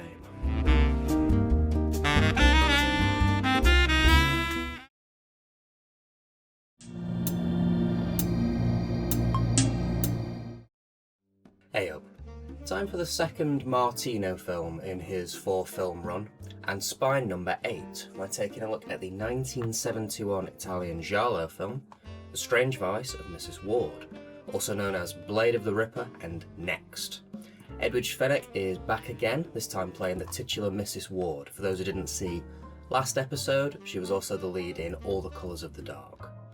Now you might be wondering, why has Wardh got an H at the end of it? Because I know I was. Well, it turns out, around the time the film was getting released, some woman with the name Mrs. Wardh kicked a bit of a stink about it. So they changed it and added an H at the end. Now, if you ask me, they probably should have just left it as it is, because Wardh, it's not that uncommon a name, really, is it? Oh well. Really enjoyed Martino's last film. Let's see if I enjoyed this one, shall we?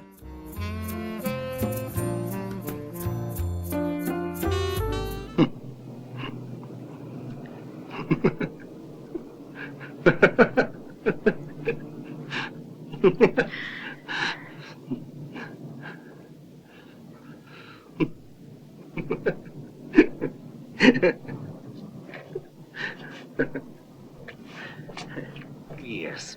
Drop it. I don't like your sex habits. Better that way. The film follows Julie Wardh, who with her diplomat husband travels to Austria. While there, she flirts with her mate's cousin and gets scared by an ex-lover. All the while a murderer is killing women, and eventually Julie gets caught up in the murders. The film never really lets up. It's got great pacing, some fun crazy dream sequences all mixed in with some slow burn giallo suspense. I won't ruin the ending to the film in this episode, but I will say that it gets to a point where it feels like the twists are never going to stop coming. Really good stuff.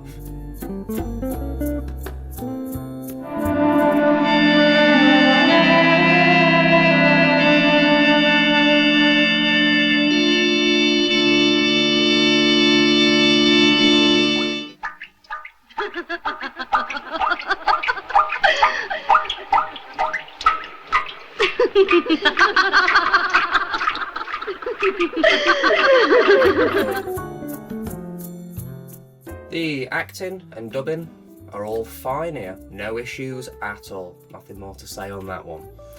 The first half of the film is extremely sleazy. It is full of shower scenes and sex scenes.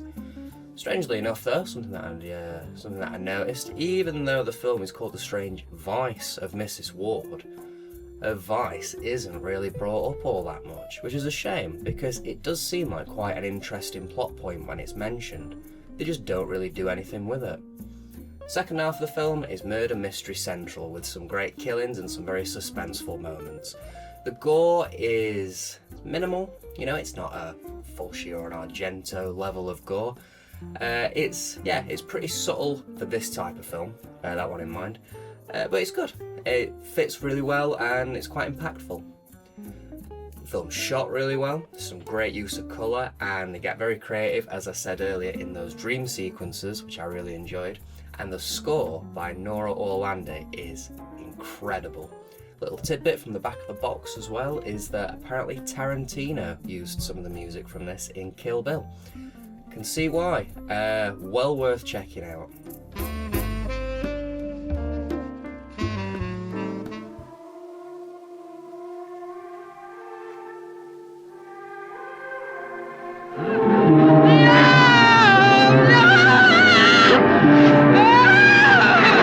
Don't try to steal the most handsome cousin I have. I mean it. And men like that leave me utterly cold. Cousin or not, I'd go with him. All right. Once again, I watched the dubbed version, and it's pretty good. Not a bad dub at all. And the print, also pretty good, especially in the audio department. It sounded really good. One thing that I did notice though, and I don't know if this is to do with the transfer or to do with the film stock that it was shot on, but every now and then there is a little bit of ghosting just above characters' heads. It's nothing major, but it is one of those that once you spot it, it's kind of hard to unsee. And on the disc, very similar to last episode's disc, we get the Italian version, we get an interview with Martino, another interview with Martino and Fennec, but we don't get a trailer pack this time, which is really strange. I think this is the first one without some form of trailer collection on it. Instead, we just get a trailer for this film, and then we get the few trailers that play before the menu pops up, which unfortunately as well, this disc, were all for films that we've already covered on here. It's always a bit of a shame. I like to see a little sneak peek of what's to come. And I hope that later on down the line, we get a few sneak peeks for future releases as well. That would be interesting. No, instead of a trailer pack or anything like that, we get a really weird slideshow thing with pictures and facts about Edwidge Fenwick. And then we also get something that I have forgotten the name of completely. Please bear with me. It is called a fact track. Now what this is it is the film, again, with a subtitle track that gives you facts about the film as it plays. Really, really strange addition.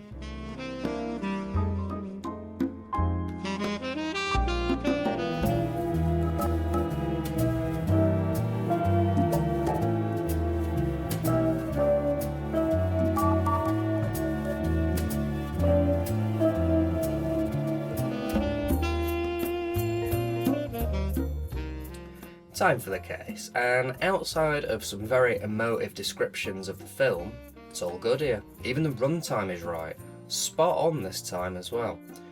The reversible cover has two great designs and it's all just really nicely packaged. Again, this is a numbered copy and I have number 0624. Overall then, this was a great giallo film and I dare say one of the best films in the collection so far. It's got mystery, violence, sleaziness, and so many twist endings it's almost ridiculous. If you haven't seen it, I would definitely recommend this film. And this print is damn good as well, for the price it costs and how good it looks. Well worth picking up. But if you are into your imports and definitive editions, That Severin release looks pretty nice as well, and it includes the soundtrack on CD, which is a must listen to. So, they just keep getting better and better, these Martino films, don't they? Let's hope we can say the same about next episodes, because we're going to be checking out the third Martino film in the collection, Torso.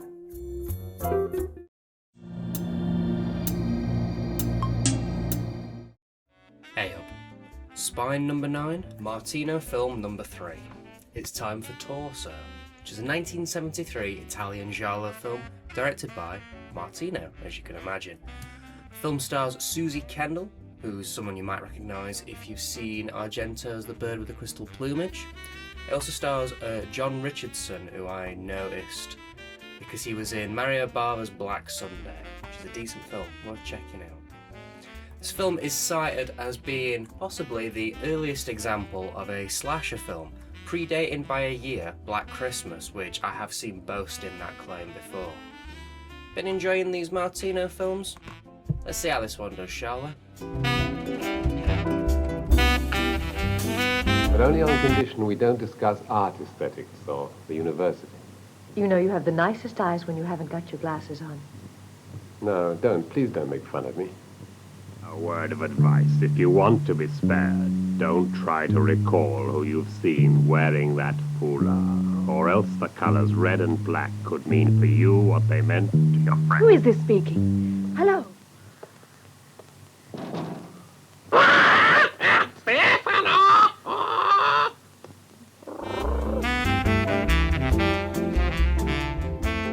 The film follows 4 students who are in one of their uncle's villas, which is high up on a mountain overlooking a small town.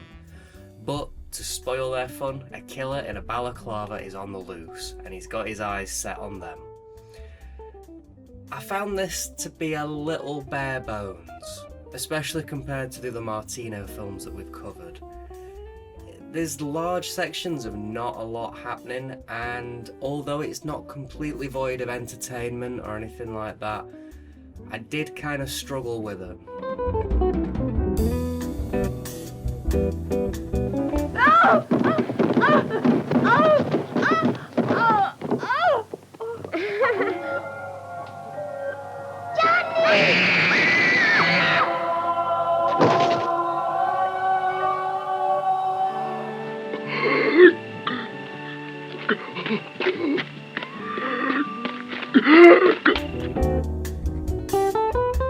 The acting and dubbing is borderline okay. The side characters though are pretty hilarious. There's some really funny lines here and there, and I was laughing quite a bit. The gore is a lot less than I was expecting, and the effects range from passable to completely awful. There's a scene where a guy gets his head crushed by a car and it just looks ridiculous. I'll be sure to show it in the clips, don't you worry. This is another one of Martino's very horny films, and wow, this might be the sleaziest of the 3 that we've covered so far.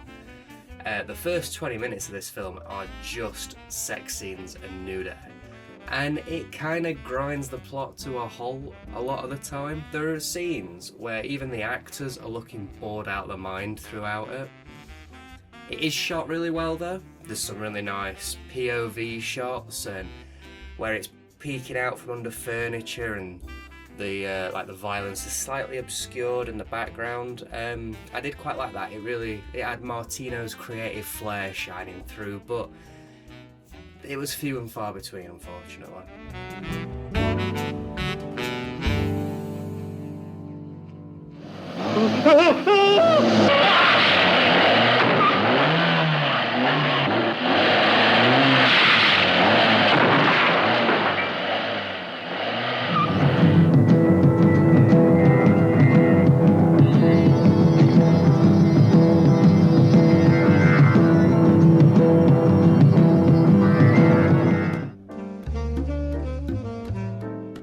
So, this film is quite beloved. The back of the case boasts that both Tarantino and Eli Roth are hugely influenced by it and are big fans. And I've seen the scores, I've seen the reviews and the scores on Letterboxd and things like that.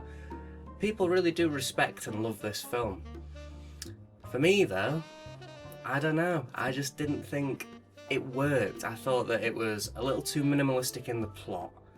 And when you're comparing it to things like All the Colours of the Dog or Vice and Mrs. Wardh, those films had this big creative flair about them. You know, they did more things with like the dream sequences and more experimental shots, and even the use of colour was a bit bigger, and I know that this is going for more of a stripped back approach, maybe a little bit more gritty, but I don't think it fully commits to that as well. There is still these little giallo signs, and I know that it is a giallo film. It's not a slasher film because that didn't really exist at this point.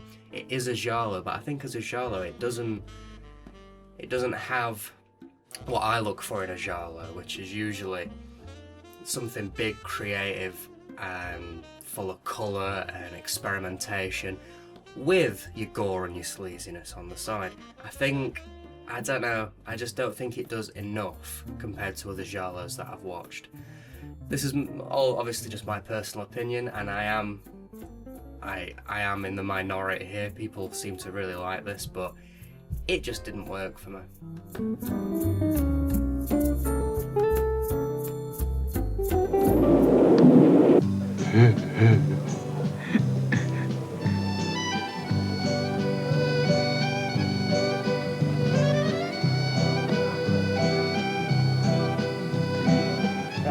Yeah, well, I was there, wasn't I? I know there's another 2. There's 8 legs, 8 titties, and 4 sets of ass. Yeah, balls. Either you were drunk or you never set foot in the villa. Yeah, he's dreaming. Yeah, wet dreaming. Your milk, bread, and eggs, and things. Once again, I just hit play and watch the version that the disc tells me to watch, which was the English dub, and you know what? Pretty good dub, not that bad at all. Now the version on this disc as well is the, it's like an uncut version, so there are scenes added in that were only available in the original Italian uncut version. So there's no English version of these scenes, so every now and then we swap over to people talking in Italian with English subtitles, and it flows pretty well. It's not too bad at all, to be honest. It's not jarring in the slightest. Pretty good cut, I'd say. And now for the print. This was not a great print at all. We'll start with the good. The colours popped, and it was clean looking visually. That's about as far as I can go with the good. A small thing that I spotted is that every now and then, within a scene though, a scene will judder. It'll vibrate up and down, and it doesn't look great. It's a bit annoying. You'd have thought that could have been something that they could have stabilised maybe in the remaster. I don't know, because if it's on a film reel, it could just be the reel that they're transferring it from. I don't know. I'm not an expert on how these are remastered, but it was a little bit off-putting. The main problem though is in the audio department, where there is a very loud hiss throughout about 85% of this film, and it changes in volume. When you get to the scenes where there's no music or dialogue, and all you're hearing is this hiss, it can be a little bit maddening. But the worst thing is when the hiss stops for about 2 minutes and you suddenly feel like you've gone deaf. Again, I thought this could have been something they could have cleaned up in the remaster, you know? Run a filter through or something.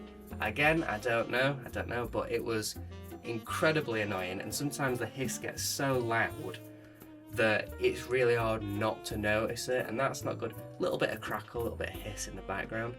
Fair enough, it's an old film, dirty old Italian film. But with these remasters, I've not had this before in any other of the Shameless releases, so it seems a bit strange. And every now and then the music sort of sounds like a cassette changing speeds. I'll show clips.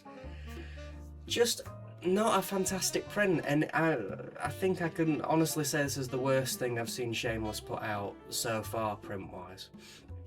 And on the disc, what do we get? We get an interview with Martino and the Italian version of the film. That's it.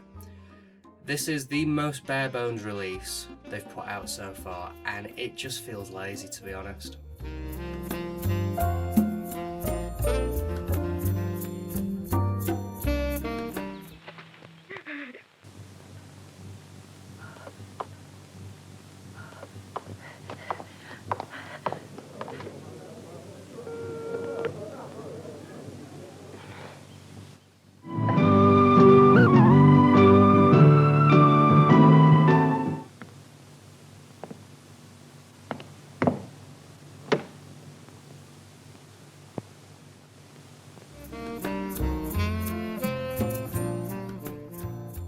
And now for the case. And oh, they really got their thesaurus out for this one. Denouement, sapphic, and luscious students, just to give a few examples. This sentence reads a little garbled to me. Effective slayer multitasking. Dunno, doesn't flow right. We've also got one of my big pet peeves, an and after a full stop. Not great. The runtime is right though, and once again we've got a numbered version. I have 4707 with a quite high number. I'm not a big fan of the picture on the case either. The faces look just a little bit silly to me. The other side's better though, but it doesn't have the numbered version on that side, so bit of a shame.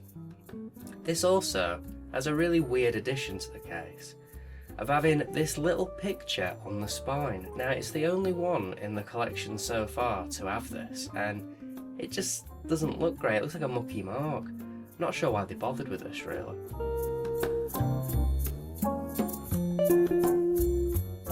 Overall then, this just didn't really do it for me. While it does get creative in the way that it's edited and shot every now and then, I just found it far too dull and badly paced. And I was expecting way more, with a colour like this, I was expecting way more violence than we actually get. Bit of a shame. Would I recommend it though? Well, I wouldn't not recommend it. Now this film's got a large cult following, so I might be the outlier here. If there's been anything in this review that's piqued your interest, check it out. You never know, you might enjoy it. As for the print though, I could not recommend this release. That hiss is far too annoying, and with no extras or anything else on the disc, it just seems sloppy. Now, Arrow have put out a version of this in their Giallo Essentials Volume 2 box set, and I believe they've also done an American release, so if you want to import, I think the region free Arrow stuff. If you're into your import and you're willing to pay the import costs, might be worth grabbing theirs. I don't know what their print's like. Don't know if it's just the same print and they've repackaged it, or if they've gone in and remastered it themselves. If anyone in the comments owns a copy of Torso, the Arrow release, let me know how it is. So, didn't like this one. Ah well, they can't all be winners, can they? Next episode, we're doing something that I've never done on the channel before. We are recovering a film. It's the 4th Martino film in the run. We're going to be looking at Mountain of the Cannibal God.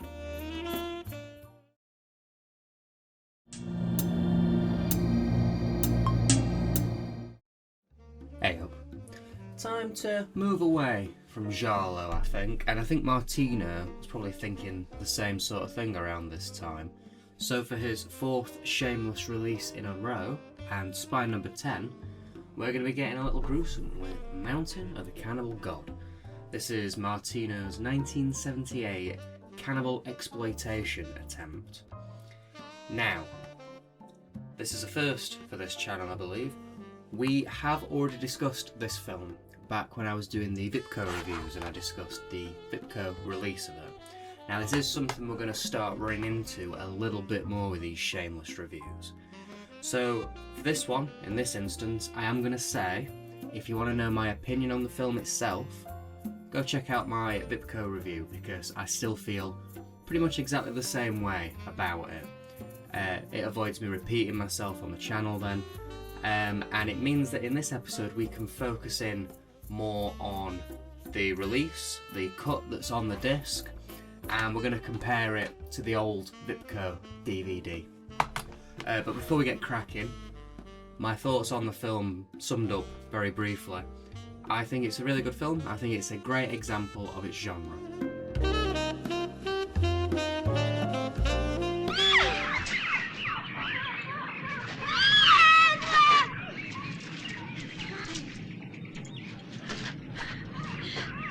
Come on. Edward!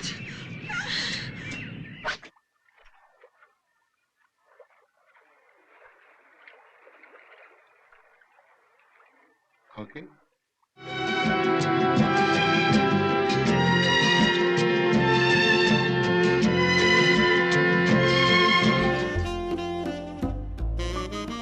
So we'll get cracking with the version of the film that's on this disc. So this isn't a fully uncut version. It's still got a lot of the animal cruelty in it, but it's not. There is one big scene of it that's been removed. There's a disclaimer at the beginning that says that it's softened any sort of animal violence, and the stuff that is left, which really surprised me, is pretty much fully intact still on the Vipco version. I'd have thought that'd be the stuff that they'd have removed, because this is 9 minutes longer than the Vipco release.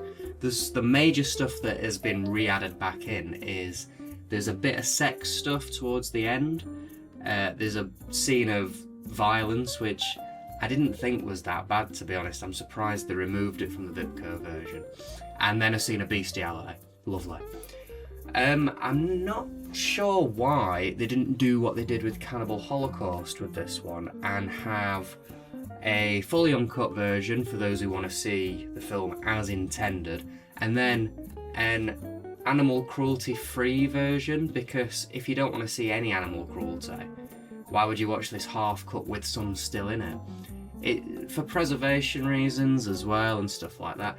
It seems strange that they've just gone straight down the middle, because I don't really know who this cut's for. Not sure if I'm a fan of it really.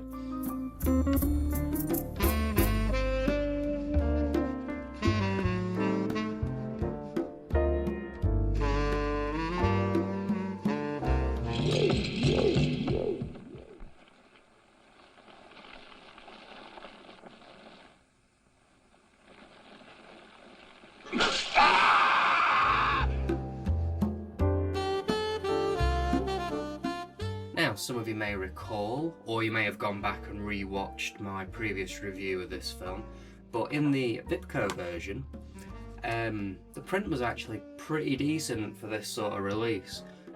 Decent picture quality and decent audio quality, but there was a major issue with the aspect ratio, where the film starts in its 2.35 by 1 original aspect ratio, but then after the text crawl at the beginning, it pans in to a 16 by 9 aspect ratio.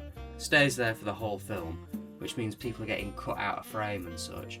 Then as soon as the credits roll, it pans back out to its original format. Really strange choice. I don't know why they bothered doing it, to be honest. Well, luckily, on the Blu Ray, this is presented in its native aspect ratio of 2.35 by 1, and it looks and sounds amazing. Picture quality is crisp, sharp, colours really pop, all really good stuff. Fantastic print for this. The quality does dip ever so slightly in some of these deleted scenes that have been re-added. Some of the cut content has been re-added in, but it's not awful. It's only a slight dip in quality, and it is mentioned in that disclaimer at the beginning, so they've covered all the bases there. And on the disc, we get a very, very low quality trailer for just this film. No trailer reel again. We get a behind the scenes with Martino, and we get a very short little interview with Martino covering the animal cruelty, which I was interested in watching, so I was interested to see what these directors have to say on this matter. So apparently the scene that's not in this version is a scene of a monkey getting killed by a snake. Now apparently it wasn't intended to be killed, stunt gone wrong, I guess you could say, and Martino does say that he regrets it and he's glad that it's not in the final print. Weirdly enough though, never mentions the bestiality.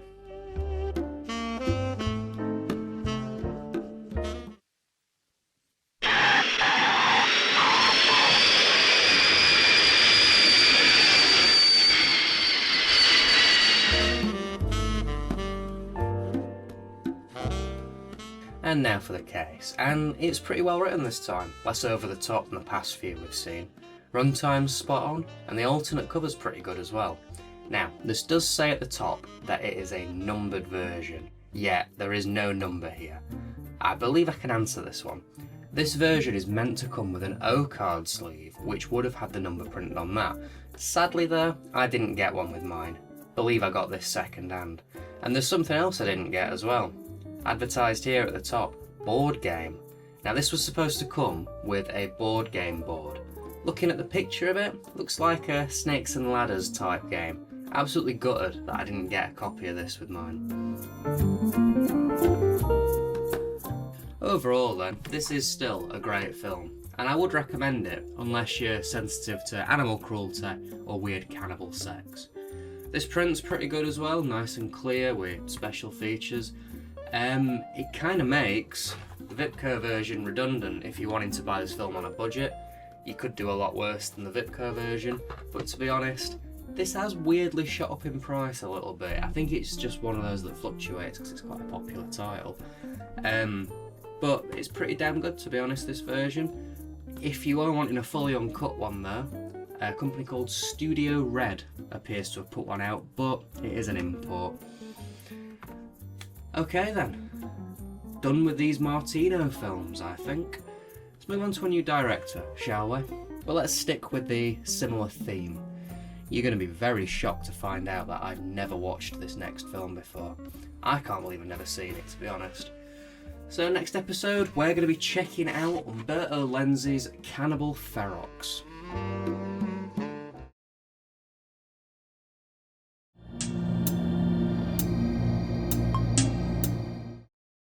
Hey up, finally getting round to watching a film that I've weirdly never seen before. Spine number 11, we're checking out Umberto Lenzi's Cannibal Ferox. Also known as Make Them Die Slowly, this is a 1981 Italian cannibal exploitation film. The film stars Giovanni Ribisi and Lorraine Selle, who you may recognise if you've seen my review of House at the Edge of the Park that I did for the Vipco review series. Which reminds me as well, I really need to grab that uncut 88 films Blu-ray, because this one was pretty badly cut. So I've heard a lot about this film throughout my life. Let's see if it lives up to it, shall we?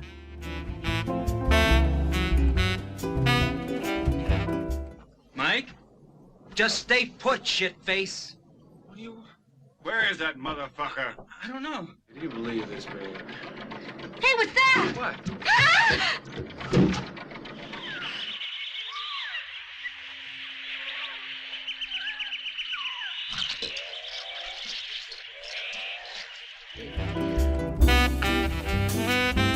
The plot follows 3 American students who set out to the African jungle to disprove the existence of cannibals.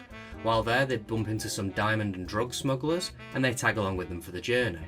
But one of these new friends, Mike, might actually just be a crazy psychopath who's going to get them all in trouble. I quite enjoyed this one, it's pretty good. The plot's fine, it does dip a little bit in the middle, but it generally kept my interest.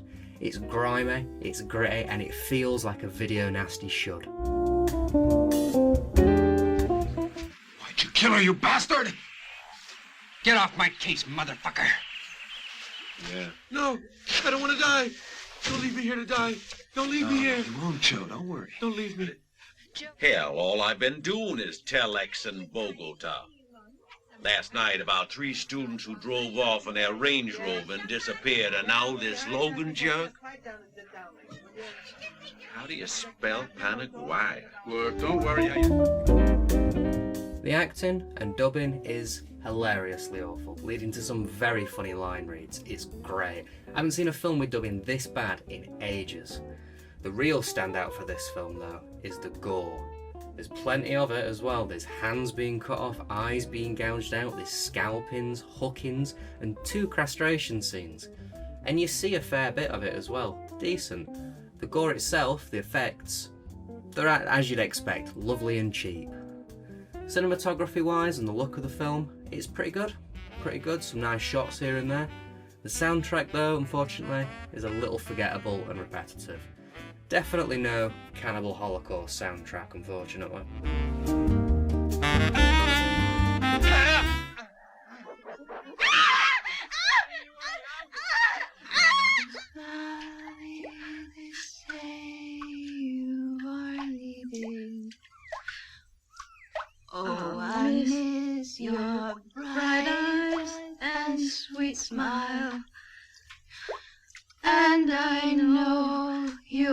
me taking the sunshine. Okay, time for a few issues with this film. Surprise, surprise, there's a shit ton of animal cruelty in this. Of course there is, it's a cannibal film. And there's a lot of it here as well. There's monkeys being eaten, turtles being butchered, and alligators being dissected. It's not a great look. If you've seen my Cannibal Holocaust review, you know my opinion on animal cruelty in these sorts of films. It's not great, it's inexcusable, and it's pretty disgusting. Another problem with the film, I read a few reviews about this on Letterboxd actually as well. It's quite misogynist in parts, it's not great. There's a lot of women being slapped about in this, and the character Mike is supposed to be the villain, but pretty much every time he talks to a woman, he calls her a twat or a twat, because it's American dubbing. Not great, not great. And the third issue with this film is the cut of the film. Now, nowhere on the packaging does it say that this is uncut, and it isn't uncut. Apparently there's 2 minutes missing. Animal cruelty has been cut out, which, that's fine by me, get rid of it.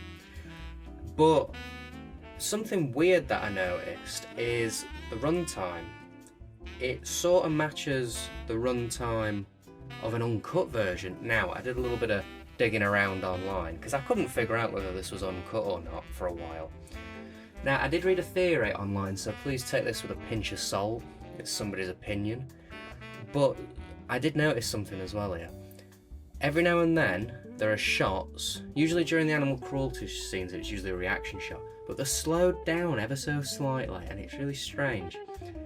And the runtime matches, so what this person theorises is that these shots have been slowed down intentionally to make up the runtime so that the buyer who's thinking, ooh, that matches the uncut runtime, you know, you look on Wikipedia, you see uncut runtime 93 minutes, this is 93 minutes.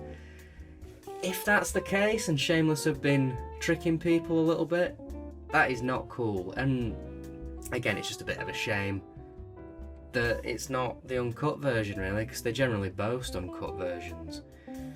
I don't know. It might be wrong, but if it's true, that's not great.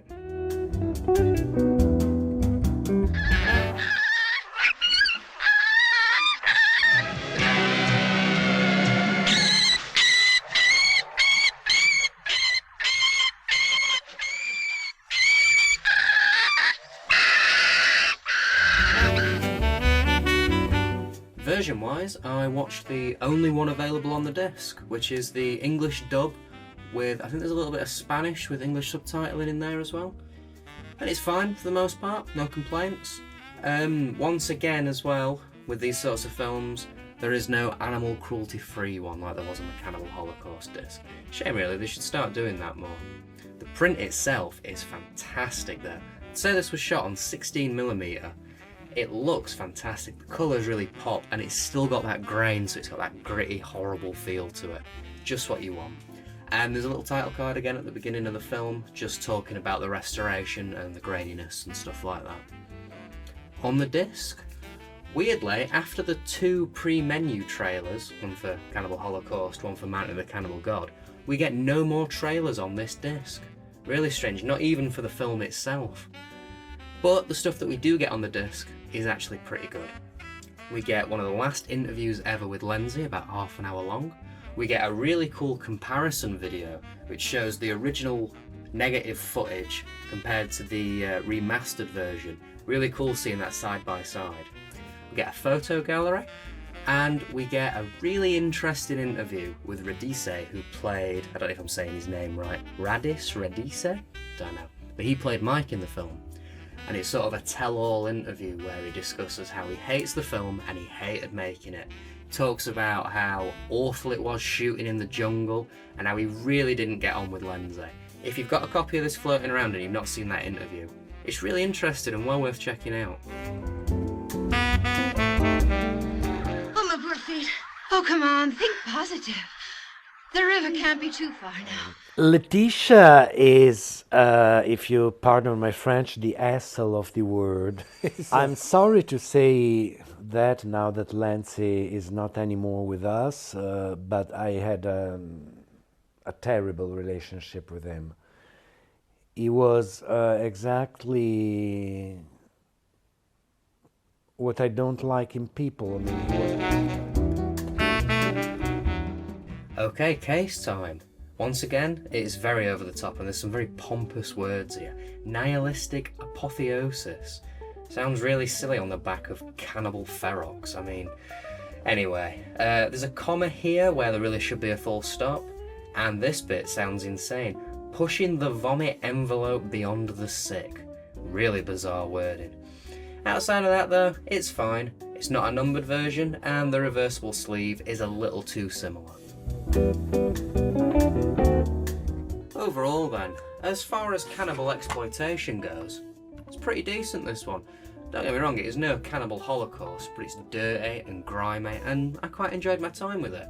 If you can get past some awful animal cruelty, then I'd recommend this. I'd also recommend the disc as well. The print looks fantastic, but it is a cut version. Now, if you're in the market for an uncut version, there are a few options on Amazon for importing. There's this Dutch version, and then I think the 3-disc Blu-ray set from Grindhouse Entertainment is uncut as well. But I can't speak for the prints on those. This one looks great, and let's be fair, the only stuff that's missing is animal cruelty, and I can live without that really. So, pretty decent one this time. I think it lived up to the expectations I'd set for it, and I'm very much looking forward to the next episode. It's a film I've been dying to watch since I bought it. If you're a regular on the channel, you know that I'm quite a fan of So Have films, and I've heard some great things about this one, so we're going to be checking out Della Morte Dellamore, The Cemetery Man.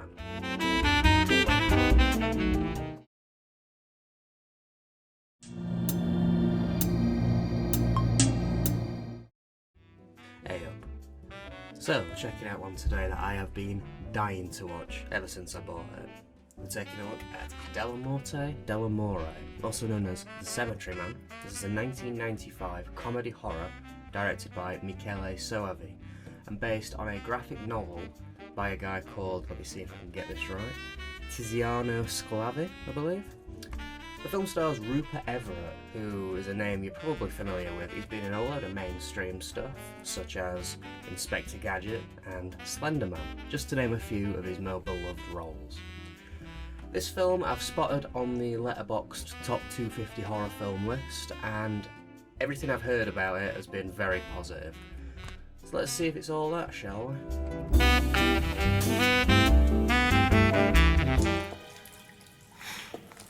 You know, you've got a real nice ossuary. Thanks. Nobody came today. I was a bit bored. Not even the Admiral.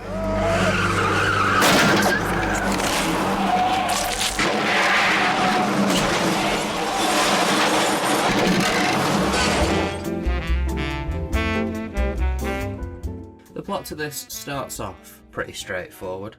Everett lives and works as a gravedigger in a cemetery with his assistant, who's like a slow, mute man-child. At night, though, the dead rise from their grave and he has to deal with them by bashing their heads in. He falls in love with a widow, but accidentally kills her one night. And then the plot just kind of gets weird from there. And you know what? I'm not going to spoil it in this video. I really enjoyed this film. I had a blast watching it. It's got some decent gore, some great humour, and it really mixes things up with the plot constantly. Really great watch. Really enjoyed this one.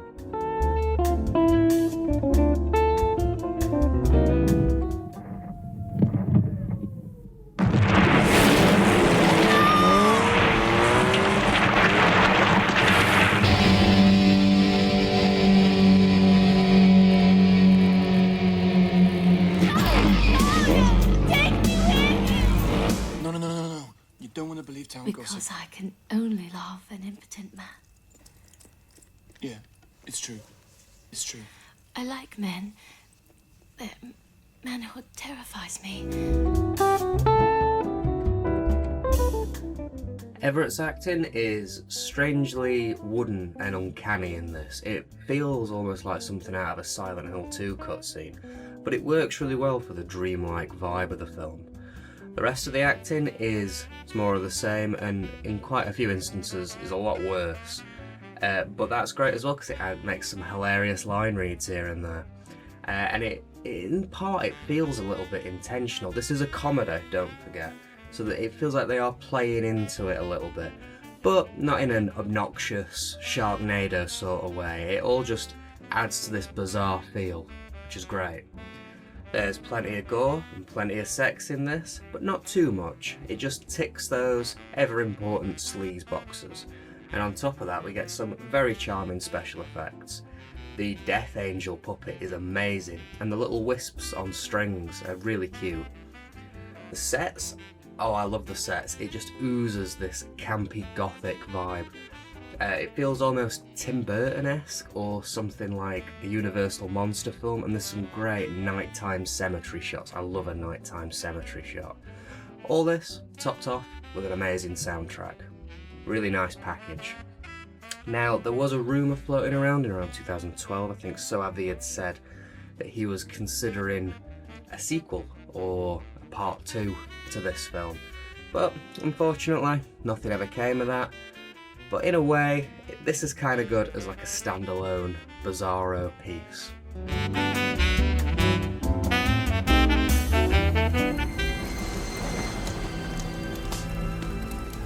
Stop killing the dead. They're mine.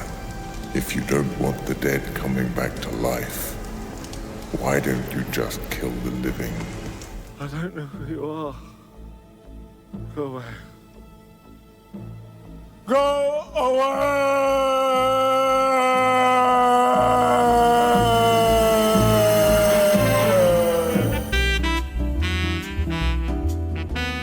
I once again watched the English dub of this. I think it makes a bit more sense with this film though, as it does have a British lead in it, and it was pretty good, to be honest. Pretty good for the most part. This is fully uncut as well, which is always nice to see. And the print was pretty decent as well. The visuals were really good.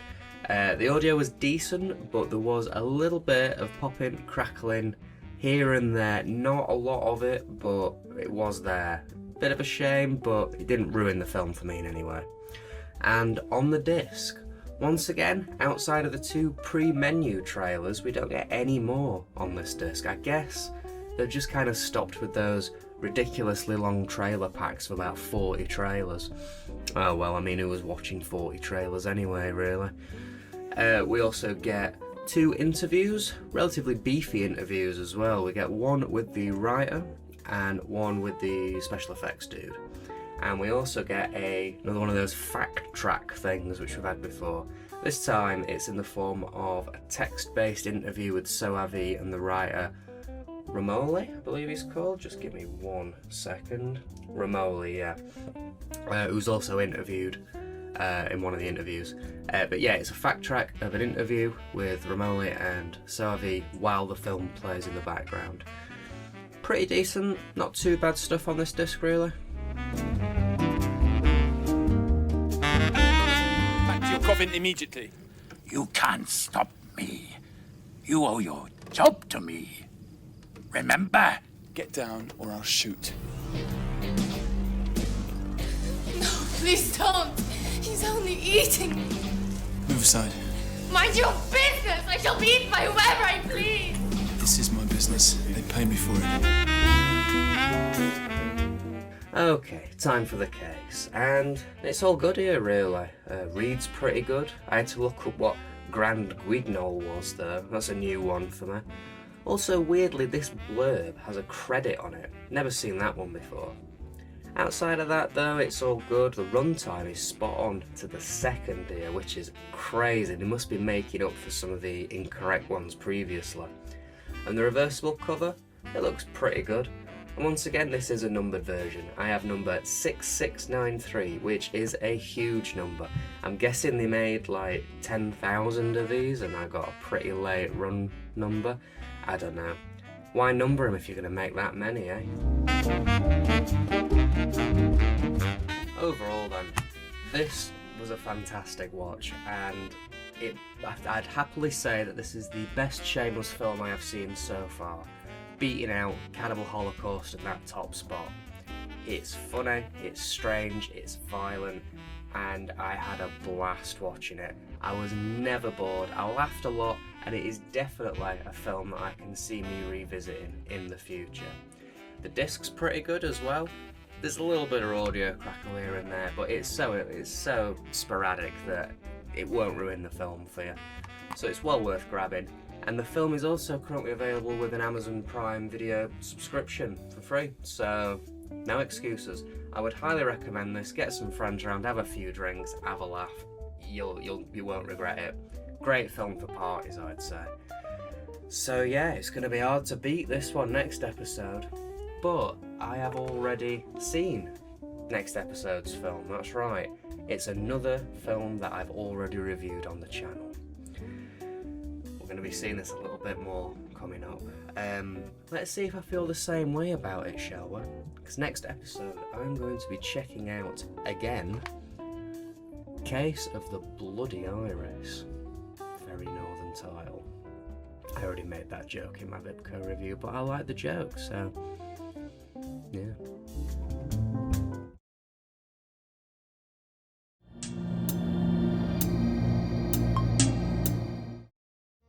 Hey up.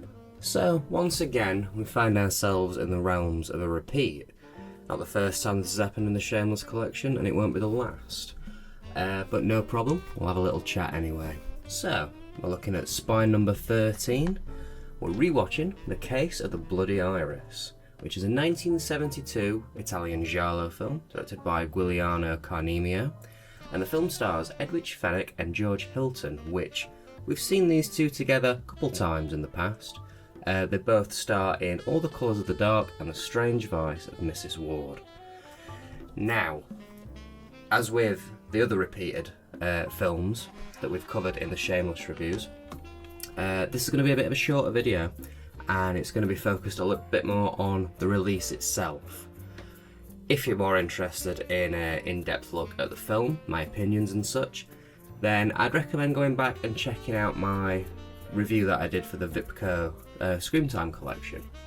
That's a bit more film focused as well, and you can get my opinions there, although this time my opinion does slightly differ.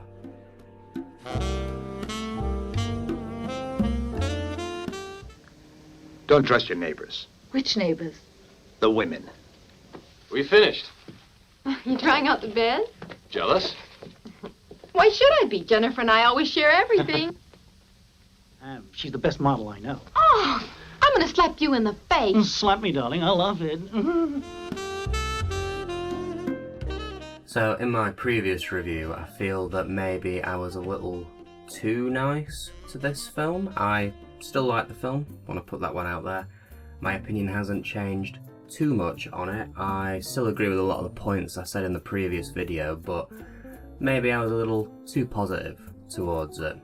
You gotta think though, this film appeared after a big chunk of pretty crappy zombie films and slasher films, and suddenly this film comes along and it's got style and it's got a plot, and it just kind of won me over because of that. Now, I still do like the film, don't get me wrong, I still think it's a great film. And as a giallo, I think it's really good. It's got style, violence, sleaze, humour, everything you want from a competently made giallo film, but the issue with it is it doesn't really go beyond that.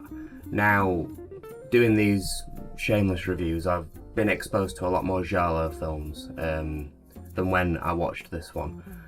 And yeah, I definitely can't say that this is the best example of a giallo film, and while it's still a good example, it doesn't really go beyond with the style or with the plot or anything like that. So still decent though, still pretty highly rated, but just not as much as previously. No! Hey! Stop! What's that silly bitch doing? She must be crazy! She must be crazy! Crazy! Crazy!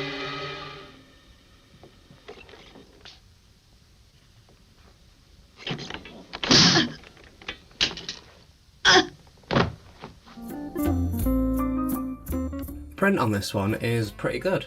Clear, crisp visuals and nice audio, although I did notice a little pop, a little sort of audio glitch every now and then. It wasn't that frequent, didn't really ruin the film or anything, but a little bit of imperfection there. And I once again watched the English dub, which was fine, pretty much just the same as the Vipco one, some funny moments here and there, but it all works pretty well. I was also told though that this was out of sync. Didn't notice that in my copy at least. Worked perfectly, no sound issues with the sync that I've noticed, unless it's in the Italian version, I'm not sure. Compared to the Vipco version was actually one of the best prints in the collection, but it wasn't without its issues, and the same can be said for the Shameless one. It's not without its issues, but it is miles better than the Vipco one. It's a really nice restoration, and I believe it's an uncut version. There's an extra 4.5 minutes in the Shameless one, which is always a bonus. And on the disc, not much at all really, not much at all. 2 interviews, one with George Hilton and one with, I can't remember her name, Paolo Quattrini, and then the Italian version of the film, and that's about your lot really. Not much at all, unfortunately, bit of a shame. Something I did notice though, the pre-menu trailers, we get a new one, or one that I hadn't noticed before, and I'm wondering if it's going to be a later Blu-ray release for Strip Nude for Your Killer, another genre that I haven't seen before, but that'd be interesting if they release that in the future on Blu-ray.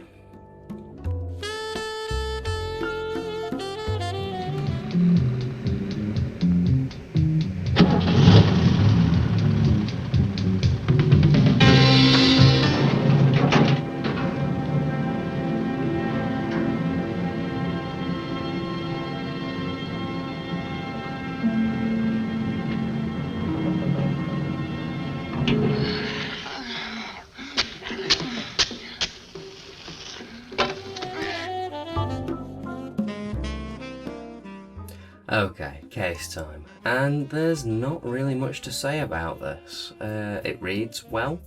It's got its silly bit, like most of the Shameless covers do. In this case, it's this little checklist that starts off the blurb. The runtime's correct, and the reversible sleeve is, again, the same image but smaller and with the Italian title underneath. Always a bit disappointing that. Again as well, this is a numbered version. I have 4210, another quite high number. Overall then, really good film this week, and while I didn't like it maybe slightly as much as last time, I'd still say that it is a really good film.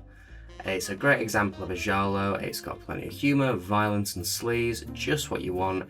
The only problem is it doesn't really do anything beyond that. It's sort of missing a creative spark, if you will. But I'd still recommend the film, and as for the release, while the Vipco one was probably one of the better Vipco releases out there, it just had a few too many issues, and when you've got a print that's as good as this, not flawless mind, but just as good as this, and fully uncut, why would you not? The only problem really is there's nothing much in the way of the special features on this disc. Outside of that though, great release, would recommend. So, we're going to be moving from one rewatch to another, dipping our toes in the pool of repeats once again. And this one I have really been looking forward to.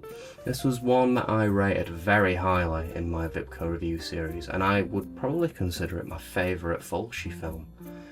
That's right, we are going to be checking out Lucio Fulci's The Beyond. Ooh, 2 copies, eh? Interesting.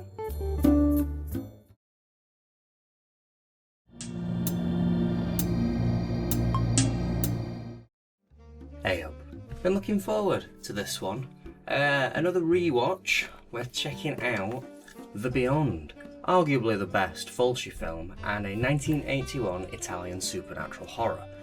Now, as I said, we are rewatching this week, so much like previous weeks, If you're interested more in my opinion on the film, more in-depth look at the film itself, check out my 2020 Vipco Scream Time review of this film. Still feel pretty much exactly the same way about it. For this video, we're going to be focusing a little bit more on the release. And we've got something a little interesting here because Shameless have put this film out on Blu-ray twice. Obviously I've got both copies, just to see if there is any difference between the two.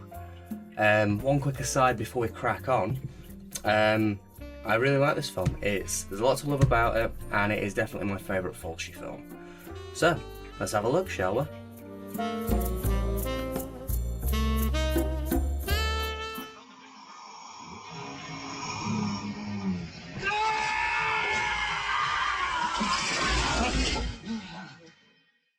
Would you please make me add a list of all the things we need? Yes. Okay. Don't worry. Arthur! What are you doing in my room? I was looking for keys.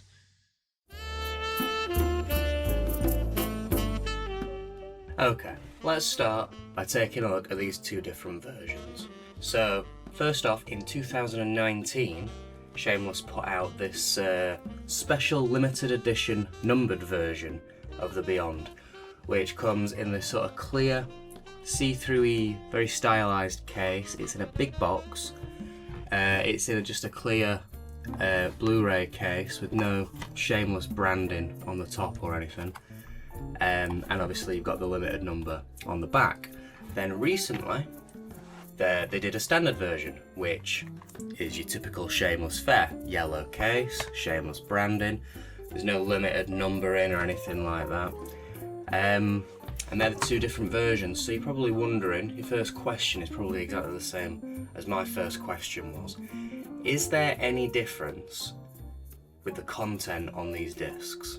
And the answer is not at all. These discs are identical. Same special features, same menus, same versions of the film, all that stuff is identical. All the differences lie in the cosmetics, in the casing. Now, as cool as this limited case is, and it is pretty cool looking, it makes it a little hard to read on the back, and worst of all, it does not match up with the Shameless collection on your shelf. Take a look at this. Not only is it a completely different colour, but it's in a completely different size case as well. I just think it looks really, really naff. Whereas this newer version, the yellow case, fits nicely on the shelf. While it's not numbered or limited edition or anything like that, it fits a lot nicer with the collection, I think.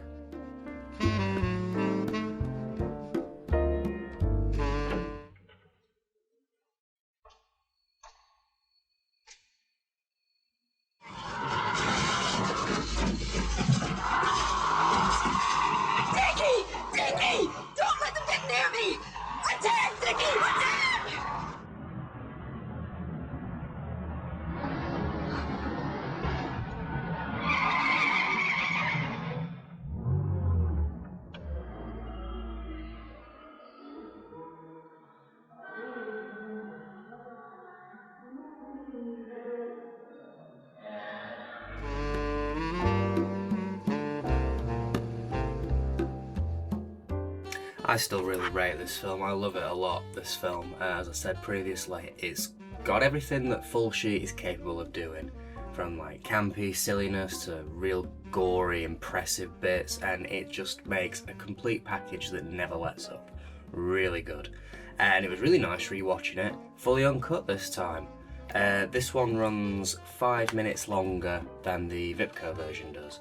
Now, that might be slightly because I noticed in my last video, only while editing though, so I didn't actually mention it verbally in the video, that the DVDs seem to run a little bit quicker than the Blu-rays. I don't know if it's like a frame rate thing maybe, or just some sort of conversion thing. But maybe this is a bit slower because of, a bit quicker, sorry, because of the frame rate. I'm not entirely sure. If that is the case, I will show clips for it in the little next clip. But But yeah, it was nice seeing it fully uncut, and I think there are a few added bits of some of the violence is a bit more complete. Picture quality is absolutely amazing on this. It really, really looks the part. And even though the Vipco version did look decent for one of those DVDs, this one just completely blows it out of the water. Really crisp, colours really pop, really good stuff. Same for the audio, but there was something that I noticed, and it's slight. It's only very slight, so don't think too much into this one. The audio is a little echoey every now and then. Now, I think it's more a case of we've remastered this audio to a point that we can hear every little flaw. We can hear the room that the ADR was recorded in, maybe, as opposed to it being an issue with the remastering of it. It doesn't hinder the film in any way, so it's fine. Just a tiny little thing that I noticed. And on the disc, we get a fair few things here, a few decent bits. Firstly, we get 4 different versions of the intro sequence. I believe the intro sequence on the Vipco version is in the sepia. I think that's the usual one. We get the sepia, we get a black and white, we get colour, and we also get a gold tone sepia, which is a sepia made from the colour print of the film. That's the version I watched because it's the new version. I've seen this film many times and I thought I'd give the new version of the intro a go. And you know what, it's pretty good. Looks really nice, some really decent use of colour in it. We also get 3 interviews with cast and crew. We get 2 different audio commentaries, one with Salvate and one with McCall and Warbeck. We get the Italian version of the film, obviously, as we usually do. And we get this really cool little video, which is all 4 different versions of the intro side by side for comparison's sake. Really decent stuff.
Okay, let's look and compare these cases, shall we?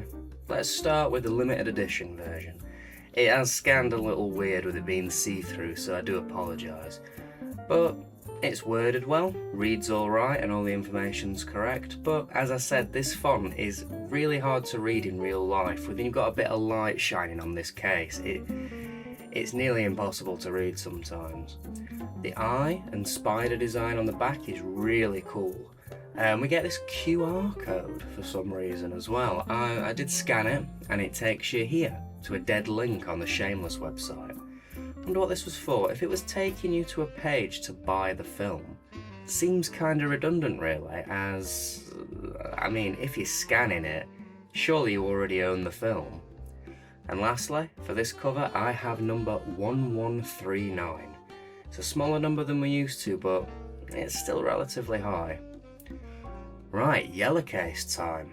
And again, this is all good. It takes the blurb from the other version and it adds a few bits in to pad it out, and it reads pretty good. The cover is basically a seeable version of the limited cover, and the reversible cover is pretty cool as well with the Italian poster. That's the one I have on the front at the moment. Mixing it up a bit, you know? Also, an interesting little thing is that we have extra writing on the spine, declaring Lucio Fulci's masterpiece. We haven't seen anything extra on the spine since Torso, and this example is way better. Even though the discs are the same on the inside, what's printed on the disc isn't, both having different designs. I think I prefer the limited edition's disc design on this one.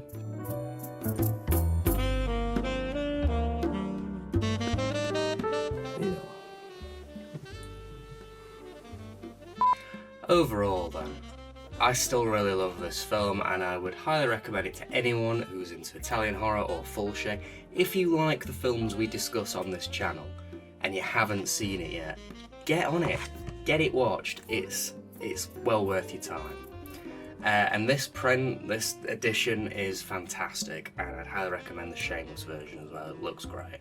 So as I'm making this video, standard version, this is the one that is readily available to buy on Amazon or Shameless or HMV. As far as I can see, the limited edition seems to be out of print. Shameless don't have any in stock and Amazon is all second hand and the price seems to be shooting up. Now, if you ask me, don't bother with this version, get the standard version. It's the same disc, you get exactly the same content, you get the same print of the film and everything, and if you collect Shameless, this fits a lot better on the shelf compared to this one. Honestly, this is probably the one that I'm going to be selling after I finish this series, because I don't need 2 copies of the same disc really, do I?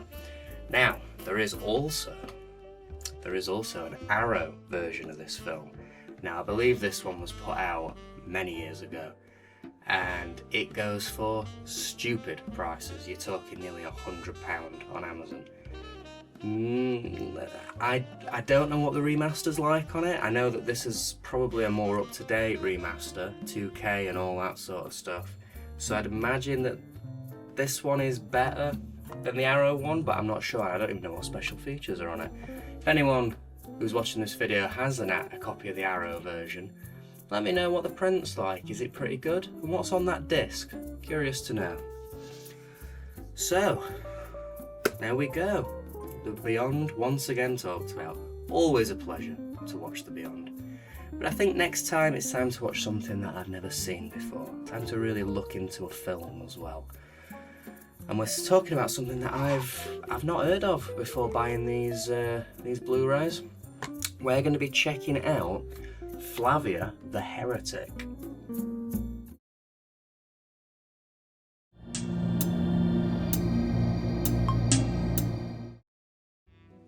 Hey up. Time to take a look at something a little different, I think. Something that I've not already discussed on the channel or even seen before.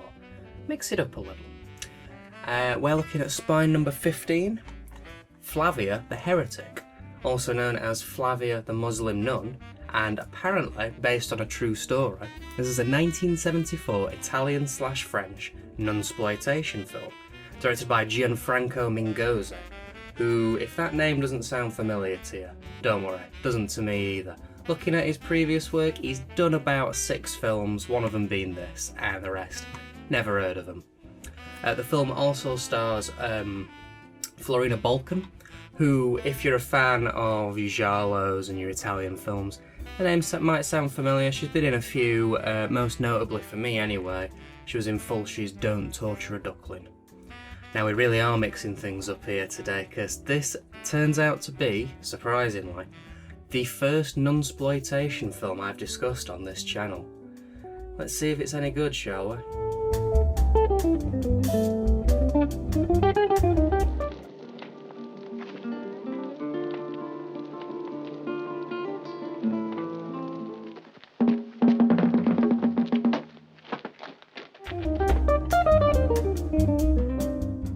The film follows a nun called Flavia, who is a little disillusioned with a hypocritical and misogynistic church, and she's a little bit horny. So, with the help of her Jewish friend Abraham, she escapes. Unfortunately though, she is found, brought back and tortured. Luckily for her though, a Muslim army is raiding her little community that she's a part of. So, she falls for the Muslim leader, and with his help, enacts revenge on all those who've wronged her. But it might not be all she'd hoped for. Now, it may sound like a lot is happening in this film, but this plot is stretched over its 100-minute runtime, and it really doesn't know how to use its time well. I found myself quite bored throughout.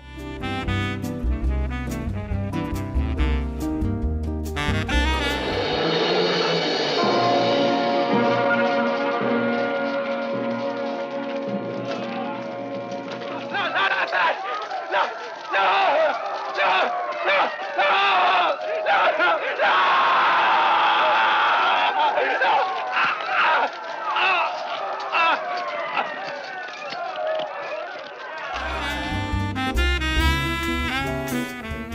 Start with the good. It looks pretty decent, some nice camera work here. The acting is fine, and there are 3 moments of violence that really stood out to me as being pretty well made. The nipple bit, the impaling, and the skinning. That's it for the good. The bad is everything in between. I've already said that the pacing is pretty terrible for this, but it really is just long stretches of nothing, punctuated slightly by an interesting-ish scene. And there's a lot of sex in this as well, but it's nothing interesting or creative or different. It is just weirdly intimate close-ups of people's faces. Now, there are some surrealist scenes in this, advertised on the back of the case as Jodorowsky-esque.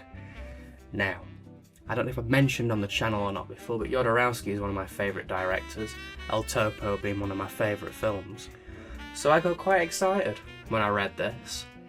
Unfortunately though, the surrealist scenes that are mentioned don't really add much, and they aren't creative, interesting, or even that surreal really. And on top of all this, I can't even say that the film's entertainingly bad or funny, because as I said, the acting and the dubbing is all just serviceable. Shame really.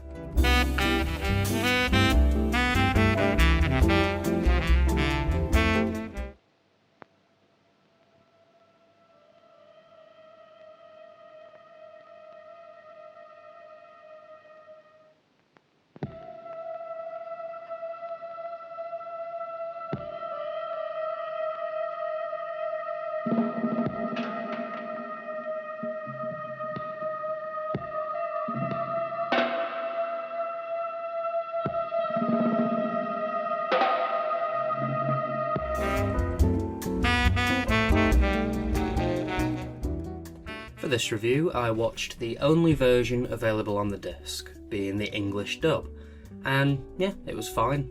The print is excellent though, really clean visuals and nice clear audio, and it's fully uncut, which is always great to see. On the disc itself though, we only actually get 2 special features. We get an interview with Balkan, and we get an interview with somebody called, bear with me, Kat Ellinger, who is just some film critic. Pretty lackluster disc, really.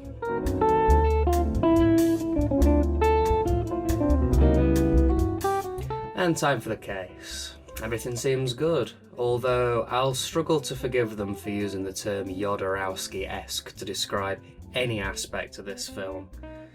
Outside of that, it reads well, really bigs the film up as usual. The runtime is spot on to the second, and the reversible sleeve is pretty good. It's another numbered version as well, and once again, quite a high number. I have number 1577. Overall then, for the first non-exploitation film I've discussed on this channel, it's a bit of a letdown. It's a boring slow burner with little bits of interest but spread through tedium.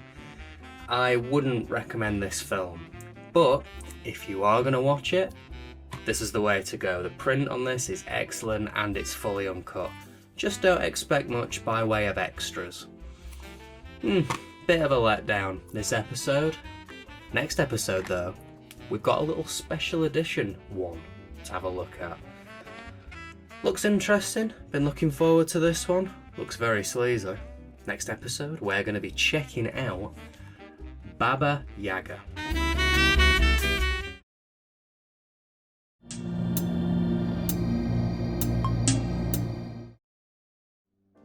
Hey up.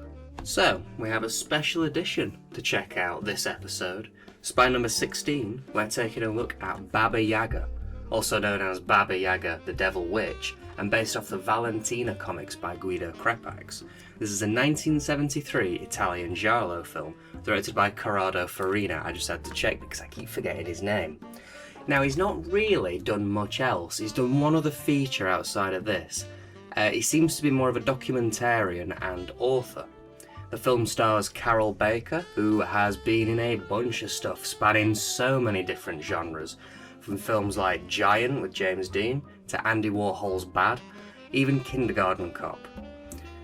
Now, let's see, shall we, if this film is just as sleazy as the cover makes it out to be. E così finì tutto. Quando guardo indietro da questo alto monte della mia vecchiaia. I want to photograph you nude in a field of wheat. Okay.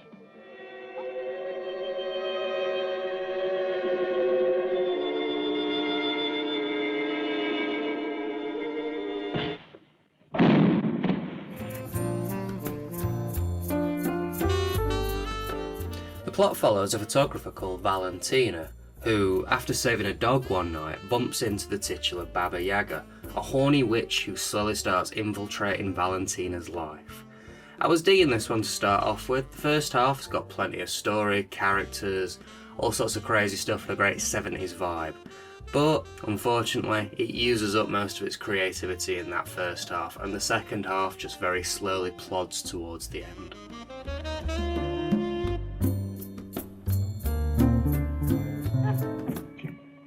What is it? What the hell's the matter with her?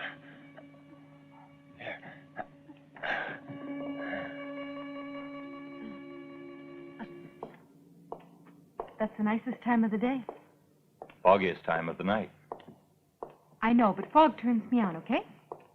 Is that the only thing that turns you on? I better go with you. You shouldn't be alone at night. The acting and dubbing is actually pretty good here, a decent job, and we even get a few ridiculous bit characters to laugh at, which is always a bonus. The gore is very minimal, but it's not that sort of film, is it? No. It's the other sort of film. The naked sort of film. But in all honesty, the nudity in this is pretty tastefully done with a bit of artistry to it. It is way less sleazy than I was expecting it to be. The film's shot pretty nice. There's some artistic and creative surrealist moments to it, which is always nice. Now, let's talk about the witch.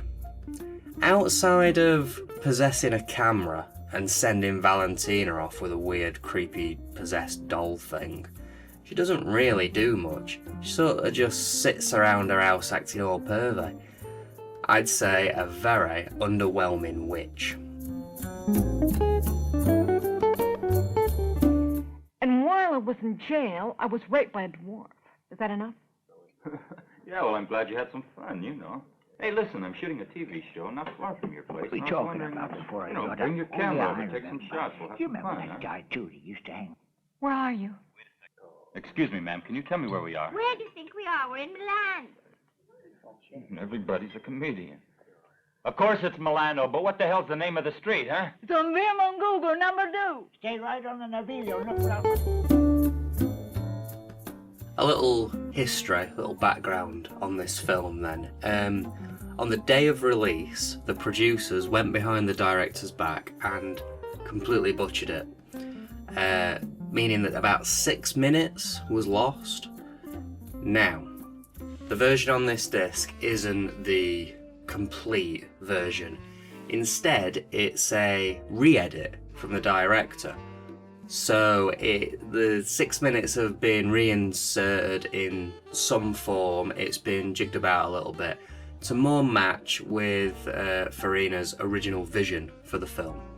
Now, this is of course the version that I watched, and as recommended by the disc, I watched it English dub, and pretty good, no complaints here. The print quality is really nice, really clear visuals, really good sound. That is outside of these reinserted 6 minutes that are dispersed throughout the film. The print quality on those, it's very dirty, very grainy, and it's in Italian. Now, it doesn't ruin the film by any means, and it's great to actually be able to see these scenes, but it is a little jarring when they do pop in. Bye, I'll see you tomorrow.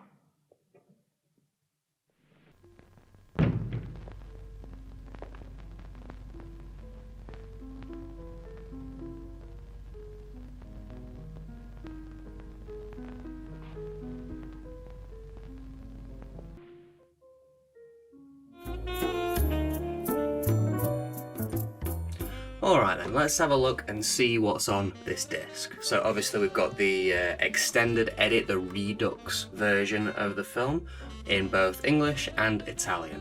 But we also have the original butchered theatrical version in both English and Italian, which is a cool little extra to put on this disc, to be honest. For preservation reasons and stuff, nice to have both on here. We also get an audio commentary with Kat Ellinger, who I think in the last episode she also did audio commentary. She's just some sort of film critic. Don't really know why she's included, but fair enough. We also get a fact track from the Wilson brothers. No idea who they are. Who the hell are the Wilson brothers? I did try looking them up, but I've not been able to find anything on them. But yeah, we've got a fact track on it. We also get 2 documentaries by Farina on Krepax, if you remember, that's the guy that wrote the comics, the Valentina comics that this film is based on. 2 little documentaries that he did in the 70s, I believe, on this guy. Pretty interesting. And finally, we get an interview with Farina about the re-edit of this film. We get a lot of stuff on this disc. It's nice and jam-packed, and it really does feel like a special edition. A lot of extras to really sink your teeth into. Okay, time for the case, and it's actually written pretty well this time. Not too over the top, not too much weird language, just a decent write-up with all the info being correct, including the runtime. Now, this is a special edition, which, like the limited version of the Beyond, it means comes in a regular Blu Ray case as opposed to the slim cases Shameless usually put out. It also means it's not got the yellow branding, and it has either this big grey spine or this big red spine. And like the Beyond, I absolutely hate that it doesn't fit with the rest of them. I'd say the red is a little better, but not by much, and it is missing the number on the spine like this. The case is really cool though. It's got this little bit missing, so the disc sort of pokes through, you can see it. And this even extends the reversible cover, which omits all information for just artwork, which does look really cool. Honestly, I don't mind this case. It's more practical than the Beyond Limited Edition. It just irks me that it doesn't fit with the other spines. Now in Shameless, they'll probably put out a standard yellow case in a year or 2. Being limited edition as well, this is of course a numbered version, and I have number 1154. Overall then, kinda like the film itself, I am completely split in half on this one. The first section, first half of this film is pretty decent. There's some artistry, some interesting story, interesting characters, but by the second half it crawls nearly to a complete halt, and it never really picks back up. It's a shame as well, because when I started this one, I was thinking this might be one of the better Shameless films of the collection, but it just never really did it for me in the end. Now, I wouldn't really recommend this film outright, but if there's been anything in this review that has piqued your interest, probably worth giving it a go. Might get something from it, might get more from it than I did. And definitely, if you are going to watch it, this is the way to go. You get the 2 versions, plenty of special features. It's a pretty decently packaged film, really, this one. So yeah, bit of a mixed bag, but a decent release. Good limited edition. Next episode though, I think we're going to be sticking with a similar genre, similar theme. But weirdly enough, this next film, even though it doesn't look like it, is probably one of the most recent films I've ever discussed on this channel, which is really strange. The cover doesn't make it look like this. We're going to be checking out Viva, which, let's be fair, just looks like porn.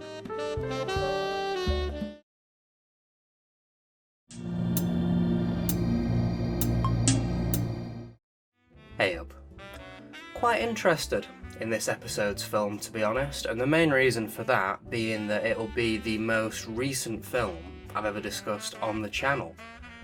Feature film anyway. The title of that beforehand going to 2006's Summer of the Massacre, a terrible, terrible film which I discussed in the Dead of Night collection series that I reviewed. But this episode, we're looking at spine number 17. We're looking at Viva, which is a 2007 American sex comedy in the style of an old 70s sexploitation film. This is starring, written by, and directed by Anna Biller, who, this is her first feature debut, but she'd done a lot of shorts from the 90s onwards, and before that she'd done stuff in theatre. Seems that she's quite an outspoken feminist as well, themes of which are usually mirrored in her films. Also seems she can be a little bit controversial on Twitter. So it's going to be weird because recently we've watched a lot of 70s and 80s Italian films. So hopefully something from post Y2K will actually be a little bit refreshing, or we're going to find ourselves pining for the old days.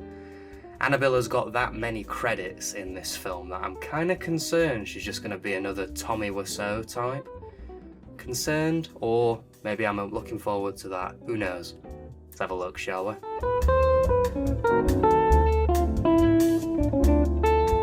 Remember last night, honey? Remember what we did? You little hussy. That's what I like about you. We have a great sex life, don't we, honey? Oh, hi, Reeves. I'm in the middle of a hair session. I just came to borrow a cup of sugar. Okay, come on into the kitchen.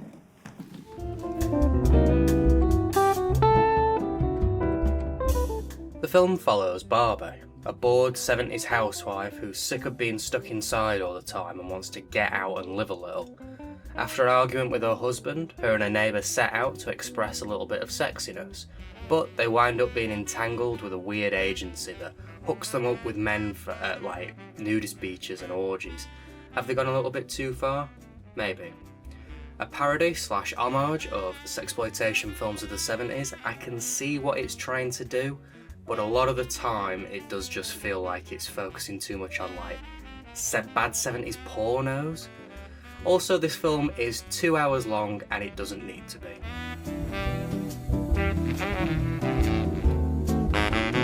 His name is Clyde and he's an artist.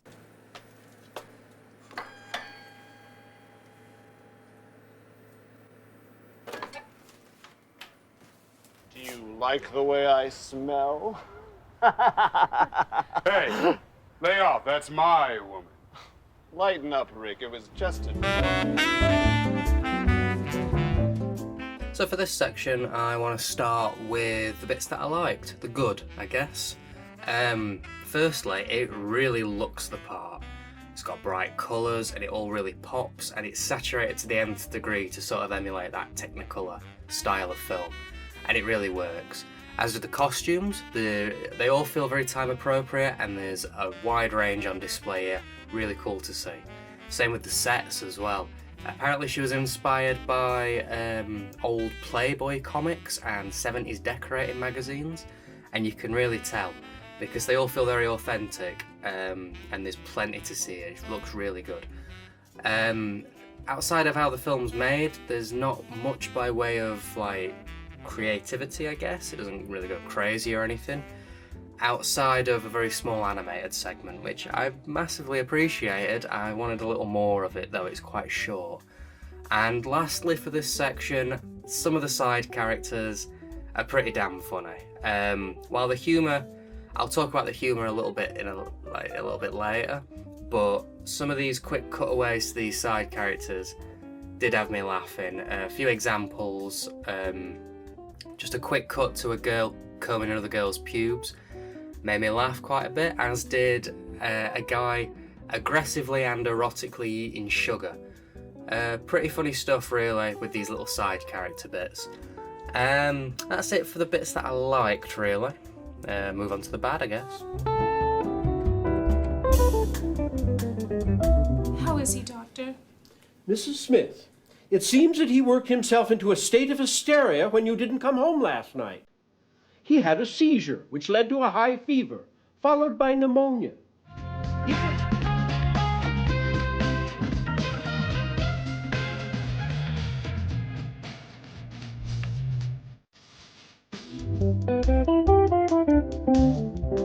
Okay, so now for the stuff that I didn't particularly like, the bad of this film. I want to start though with the acting. Now, this film is emulating a low-budget 70s sexploitation film.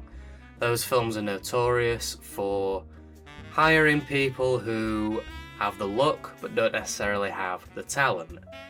I get that, so the acting is intentionally bad in this film.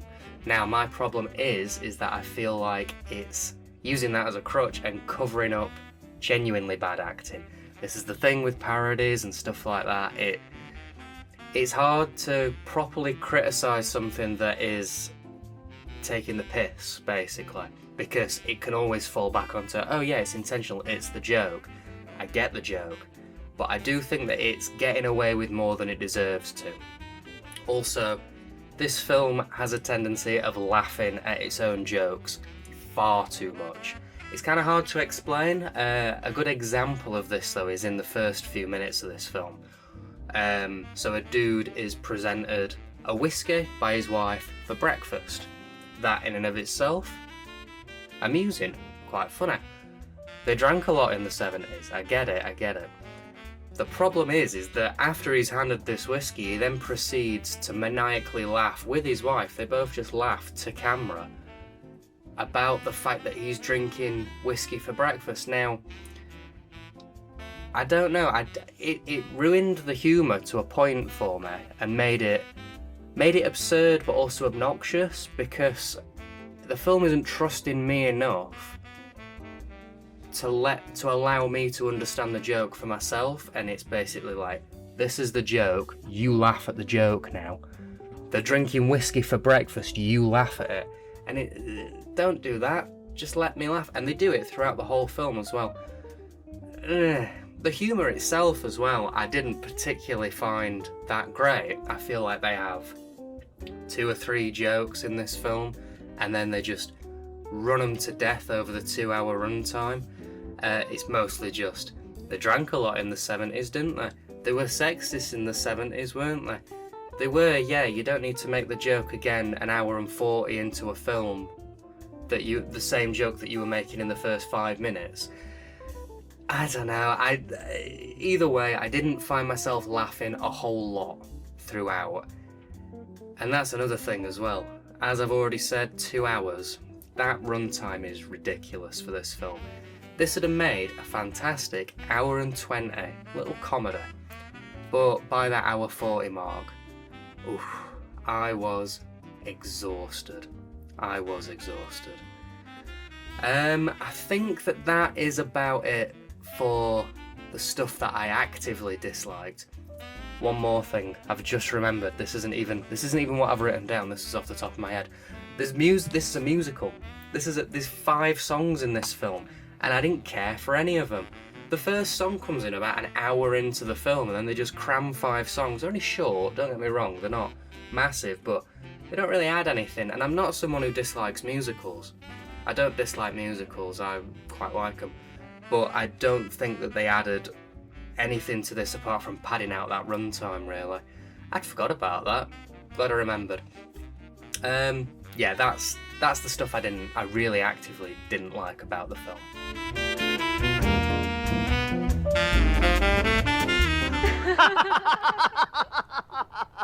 You're a bachelor's life.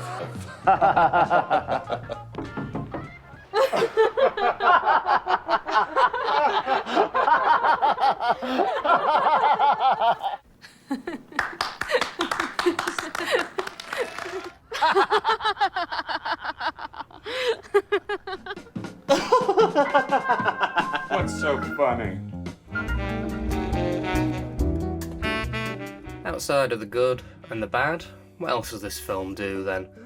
Nudity. A lot of nudity. It's going to be very hard to get clips for this, really, because there's so much nudity in this film. But, just nudity. There's not really much sex in it. Now, it does sort of tie into the character's arc, I guess, that there's a purpose, but for a parody of a sexploitation film, I did expect a little bit more. But it's not a complaint, I'm not complaining, just something that I merely observed. Also, the plot is a little thin. Again, though, it's parody. This is the problem with talking about things that are parody. Everything can be boiled down to it's justified because it's the joke. I get it. The plot is still a little bit thin though, which does make the film itself drag a little bit. And strangely enough, just like from reading the back, I was instantly reminded of Belle de Jour by Buñuel. Kind of a similar plot, although Buñuel's is played straight, obviously. Yeah, again, I don't really know why I'm mentioning that, just something I found a little bit interesting anyway.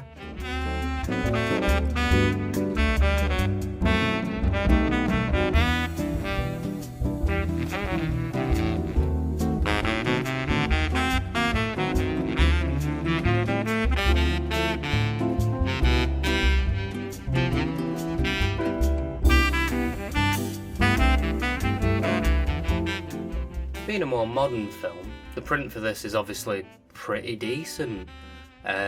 Looks great, colours really pop, and the sound's really good. Not really many issues here. Although I did notice in the background of one shot there was a persistent high-pitched hiss, which was irritating to say the least. And there was a shot where the quality just sort of takes a bit of a nosedive, but it's only a short one. I don't know if that's like an added scene, because this is the director's edition. I don't know if it's an issue with the mastering or an issue with the original print or what, but these things are only short and minor, and they're not enough to ruin the film for me. It was fine.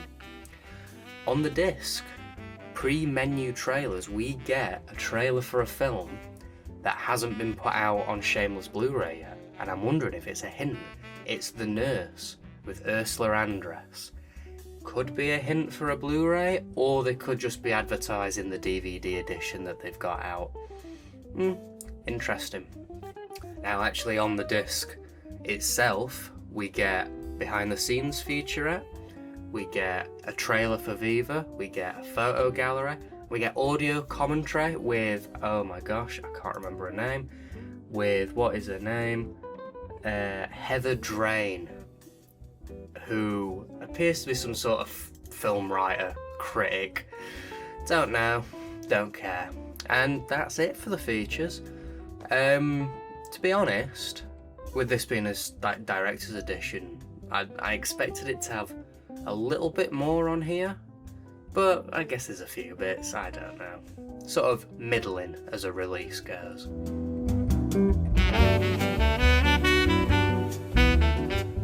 Okay, time for the case, and it all seems like it's written pretty well here. This is a bit of a different one to usual, as this one has a slipcase. The only other one that should have had a slipcase is Mountain of the Cannibal God, which should have had like a smaller O card, but mine didn't come with that, unfortunately. So this is the first one we're discussing on here with an actual functional slipcase. And the way that they've done it's a bit interesting, as the blurb is only on the back of the slipcase, with the inner sleeve having like a director's statement. It's an interesting way of doing it, but if this slipcase ever gets lost, there's not going to be a blurb that's readable on the case. But all the information seems correct as well, runtime and all that, all pretty good. The slipcover is decent, looks nice, it's got some cool design for it, and it also gives the film 3 different covers. Now unfortunately all of these are sort of similar, but they're all fine. I also like that the slipcover's yellow to match with the others in the collection as well, because they could have just done a daft thing with like they do with the special editions and made it grey or some stupid colour, but yellow, pretty decent. This is of course a numbered version. I have number 0832, a much smaller number than we're used to seeing on here.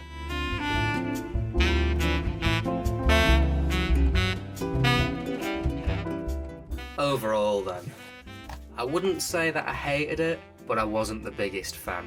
There are a few things to like here. Some side characters made me laugh. It looks the part, but unfortunately it's a little overly long and one note. Recommendation wise, I'd say if you are going to watch it, make sure you're watching it in a group of friends, maybe with a few drinks, as you'll probably get more out of it if you're having a laugh with people as opposed to just paying attention to it. I watched this with my partner, and I think the most fun we got out of this was when we were just laughing and making silly comments about the film, as opposed to seriously just sat there watching it in silence. If you are in the market for it, the Shameless print is pretty damn good. This is probably the way to go in the UK, and you get a couple extras as well. Not bad at all, really, release-wise. So, it was fine, just a fine one this episode. I think it's time to get back to what we know best though. Back to the past and back to Italy. That's right, we're going to be looking next episode at a film by our good old friend Lucio Fulci. We're looking at The Psychic. Love that cover.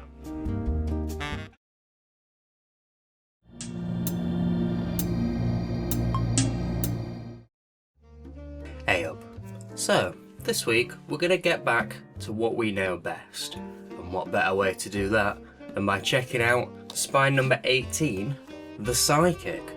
Also known by a few titles, I did write them down because I'm not remembering all these. Its Italian name is Sette Note in Nero. Another name for it is 7 Notes in Black. And another one, Murder to the Tune of 7 Black Notes. Quite a long one, that one. And Death Tolls 7 Times, so there seems to be a theme of black notes and 7. Let's see. So it's a 1977 Italian giallo film, directed by one of the channel favourites, Lucio Fulci. Now, this really seems to have made a bit of a mark, this film. Tarantino's cited it as an influence. He even used some of Freeze's score from this in Kill Bill, and he's gone on record stating that he plans to remake this film at some point. Now, nothing's been said on this for about 15 years, so the chances of that happening are quite slim at this point, but still, it'd be interesting to see his take on it. Also, this did spawn a Bollywood remake called 100 Days. So, really seems to have done the rounds, this film. Let's see what we reckon, shall we?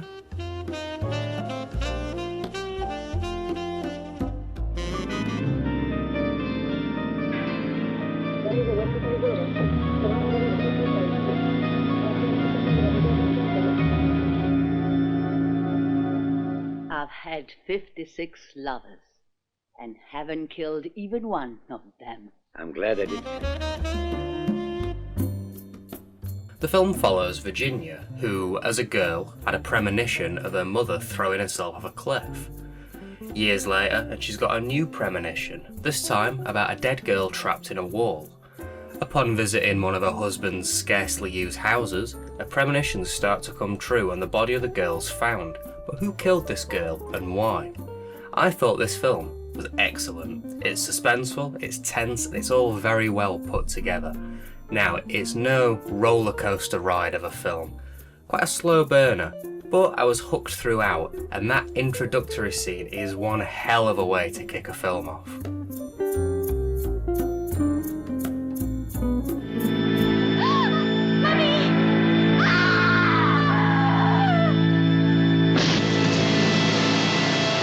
Emilio. Oh, no. You've done it again. But why? Emilio, no. Grow your beard back for me. It makes you look distorted. Giovanna, leave us alone. The acting and dubbing is all pretty good here. Decent stuff, and we even get little bits of emotion here and there, which is a rare treat for these English dubs of Italian films.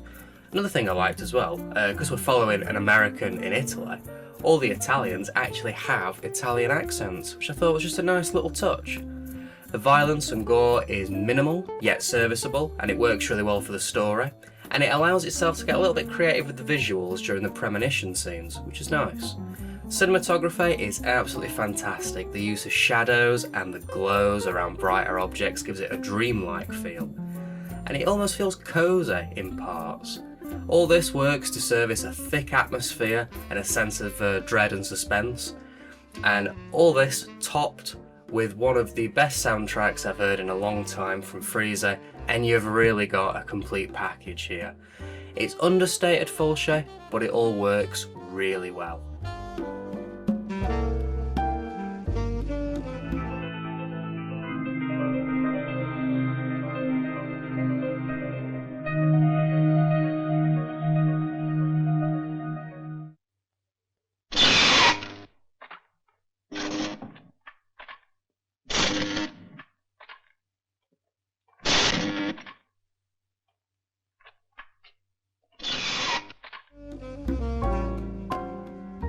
So for this I once again watched the English dub and it was all fine. The print was pretty damn good as well. There were a few little bits that I noticed. The film judders on a few shots like it did in the case of the Bloody Iris print. There's the occasional dip in quality, but it's not too drastic. And towards the back end of the film there's a bit where there's like yellow streaks across the print. All these, they're fine really though. They don't hinder the film in any way and it's not that bad. And I'm led to believe that it's an issue more with the original print than with the restoration process.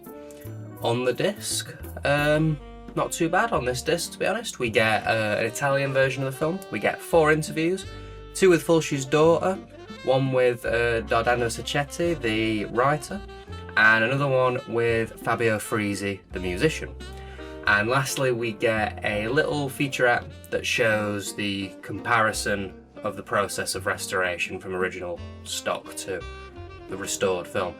And this is where my leniency comes in a little bit with the print for this film, because that initial stock looks filthy. It can't have been an easy restoration process, and to get it as good as they have done is relatively impressive. So yeah, not bad offerings on this disc at all really.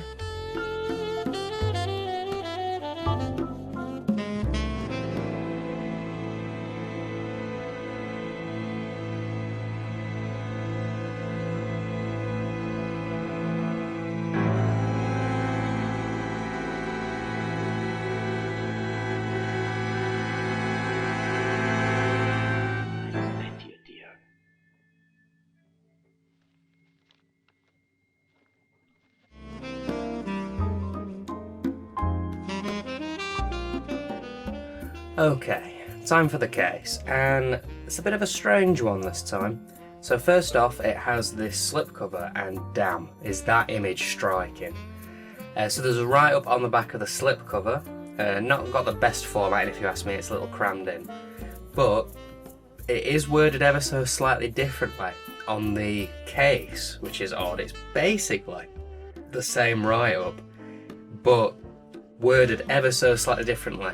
I guess it wouldn't have fit otherwise, even though in both instances it seems like they're adding words and taking away words.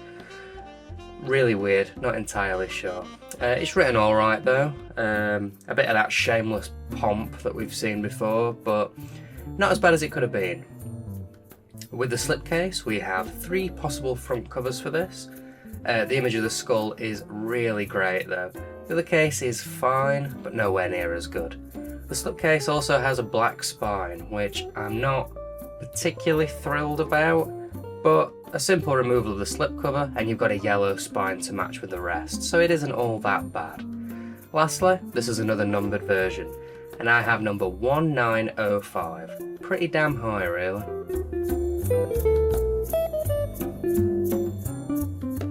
Overall then, I really enjoyed this one. This is the best one I've seen in a little while.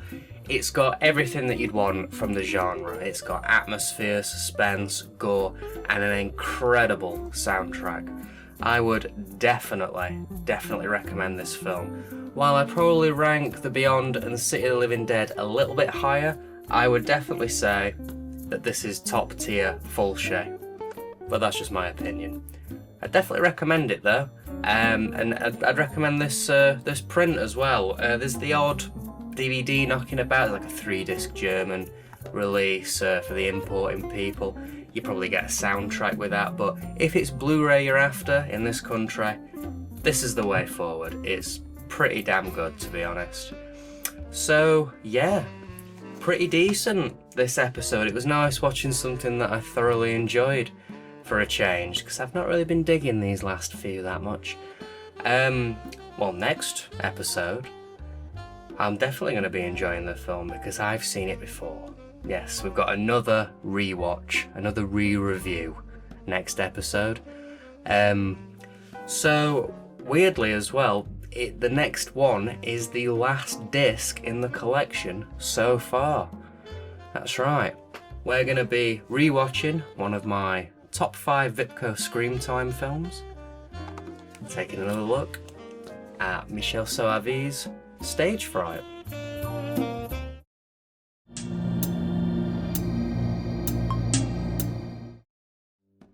Hey up. Well, here we are then. The final film in the Shameless Blu Ray collection so far. We're taking a look at spine number 19, Stage Fright. This is a 1987 Italian slasher film directed by Michele Soavi, and it served as his directorial debut. Now, looking at Soavi's filmography, it seems that he did these 4 horror films in a row, and then he just did other stuff that, I don't know, doesn't necessarily look that interesting, especially if you're into the sort of thing that we usually discuss on this channel. The other 3 horror films being The Church, The Sect and Della Morte dell'Amore. All films that Shameless have already put out on their Blu-ray collection, and now they've capped that one off with Stage Fright. Now, I have already discussed this film on this channel. It was part of my Vipco review series, part of their Scream Time collection. Really enjoyed it back then, and it was one of my favourites of the entire Vipco collection. So if you're interested in my opinion on the film itself, a little bit more in depth, go check out my other review. This video, as per usual with the ones that we're revisiting, will be more focused on the release itself and maybe comparing it to the Vipco stuff. So let's crack on, shall we?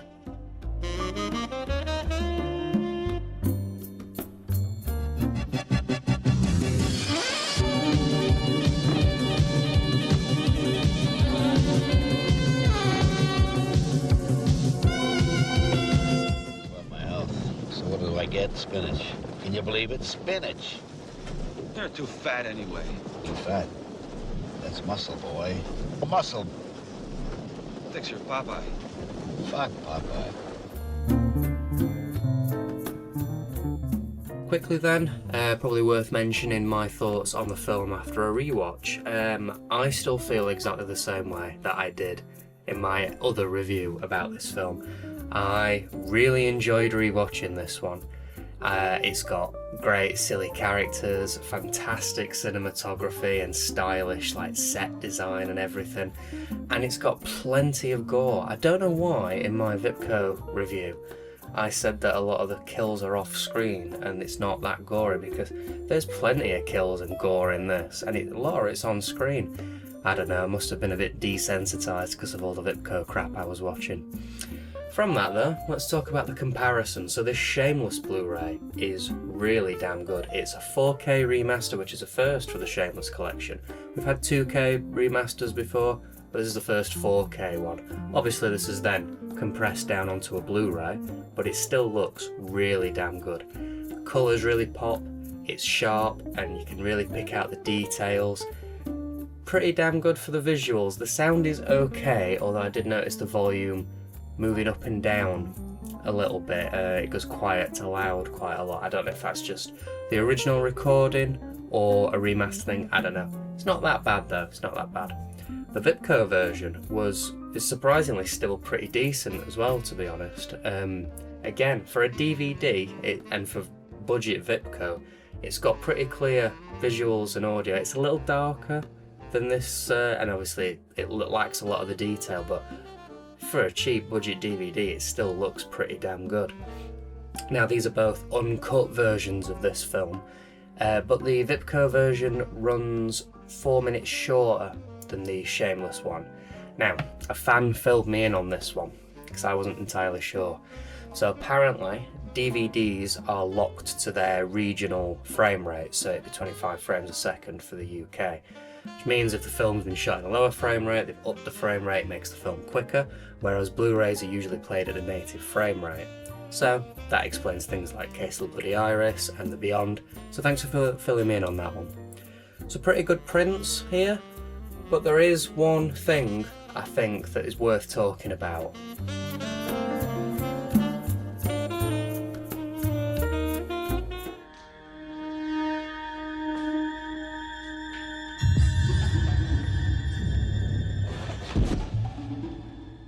Doctor's on his way. The telephone's dead. Somebody's ripped the wires out of the wall.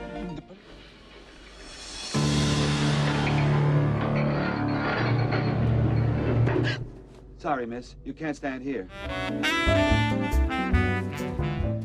Right, so I'm going to try explaining this as best I can. I might get a little bit muddled, but I'll try my best. It's about the aspect ratio of the film. So this film was initially shot in full frame, more of a 4:3 or equivalent, on 35mm. For this Blu-ray, it's been cropped and zoomed in to be widescreen, as per the direction of Soavi. Now, fans have noticed this, and it seems like there may have been some complaints, because pretty shortly after the Blu-ray's release, Shameless put up to rent on Vimeo a full frame version of the entire film for like $1.99 you get it for like a month or something. Now, why wasn't this just included on the disc? You look at the Beyond disc and it's got 4 different colour gradings for the intro sequence. Why not just whack on this disc the full frame option and the widescreen option? It seems really strange, especially because this disc describes itself as the definitive 4K restoration. I know it's by the word of Soavi, but it's also for preservation's sake, for purists, or it'd just be nice to have the option to see it as it was initially shot. Now, weirdly, the Vipco version of this film is closer to the original full screen version. It's shot, I think the Vipco version's in 1.33 by 1. It is slightly zoomed in, granted, so it's not the full scope of the picture, but still, it seems like a huge oversight on Shameless's part to just not include it. I don't really know how I feel about all this, to be honest. I guess disappointed that the option wasn't there to say that the restoration looks so nice. Having that on both versions so you can choose how you watch it would have been the ideal option, really, wouldn't it? Especially for preservations, for purists and stuff like that. I don't know, just seems like a big oversight.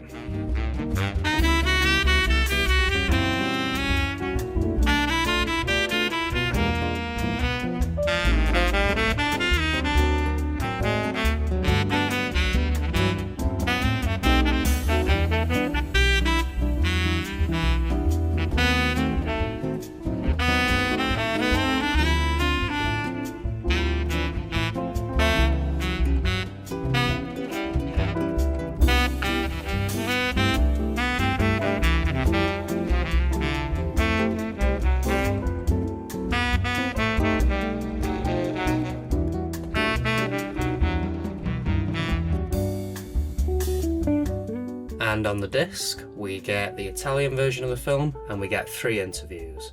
One with Soavi, and the other 2 being with actors from Stage Fright, Giovanni Ribisi and David Brandon. And that's your lot. That is everything that is on this disc. It seems pretty light, really, doesn't it? And it does make you wonder why they didn't just whack on that full frame version as well. I mean, I'm guessing there's not much actually on that Blu-ray disc. Oh well. Okay, case time, and it's not that bad at all, really. Once again, it's got another slip cover. Seems to be a bit of a running trend for these last few. It matches nicely with the Psychic slip cover as well, similar colour scheme with the black, which does look better on the shelf if you're planning on leaving the slip cases on. And it also has the yellow case underneath if you want everything to be nice and uniform. The blurb is identical this time on both the slip cover and the case, and it's written okay, but I do find the synopsis to be a little garbled and wordy. The covers are really good, and I like all 3 of them this time. All of them seem pretty different and pretty cool. Lastly, this is another numbered version, and despite me pre-ordering this when it was announced, I have 1055, which seems really high. Overall then, this really is a fantastic film. It is a highlight of the slasher genre and one of Soavi's best. I might rate Cemetery Man just a little bit higher after watching that, but still, this is a very close second. And this print's fantastic as well. The 4K restoration is clear and sharp and it looks fantastic.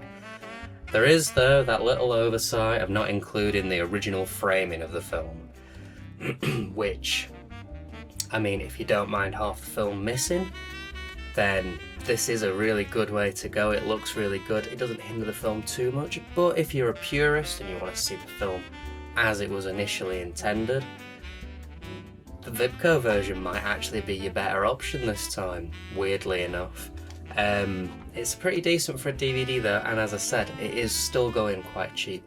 There is another Blu-ray released in the UK by Exposure. Let me see. God, I keep forgetting what they're called. Exposure Cinema. Not actually heard of them as a company before. Weird. But yeah, they've put out a Blu-ray in the UK, and I've no idea what the print on that is like. If you've got a copy, let me know. I'd be curious to find out. So, decent film this episode, decent release, but one pretty big oversight. And that's it for the Shameless Blu Rays so far. We've now discussed all of the Shameless Blu Rays that have been released up until this point. But you can still join me next episode. There will be a next episode where I'm going to be taking a look, having a little thoughts so far, taking a look at Shameless as a whole, what I've thought to the series so far, and what's to come in the future. So I'll see you then.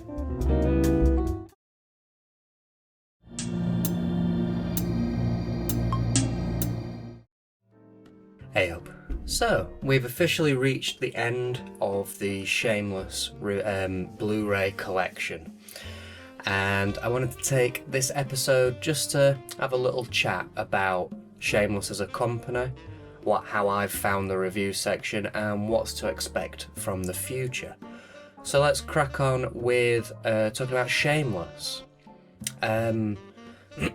So, as of making this video, there hasn't been any new official announcements as of yet. Over on Twitter, they rumoured the idea of Bronx Warrior. Not sure if it's just the first film or the trilogy or what, but they did mention something about Bronx Warrior. But nothing's been officially said yet. It's all just still, maybe we'll do this. Which means that the last new, I guess, not really new, but the last new film that they put out was Stage Fright, which they put out back in December of 2021, which seems like ages ago. Since then, they put out the Beyond Yellow case, that was back in June 2022. And that seems to be about it. They have been busy, though, by the looks of things, with their sister label, Cult Films. Weirdly though, I find this really strange. Cult Films, they put out a few like art housey films and such. Then they put out Suspiria and Opera, both Argento films. Now I feel personally that these would have fit really well on the Yellow Case label. But for some reason Cult Films have got them. I don't know. Now, it's all speculation this, I have no idea why they've slowed down over these past few years.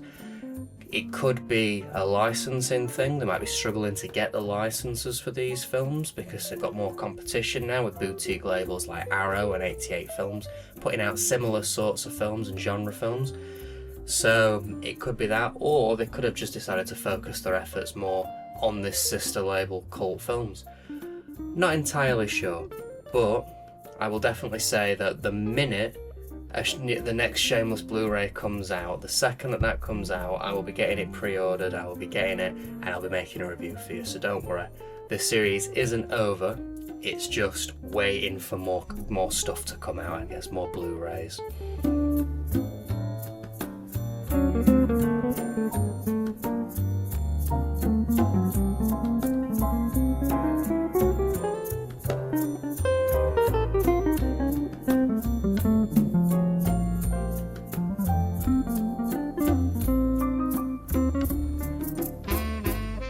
So I guess the question now is, what do I think?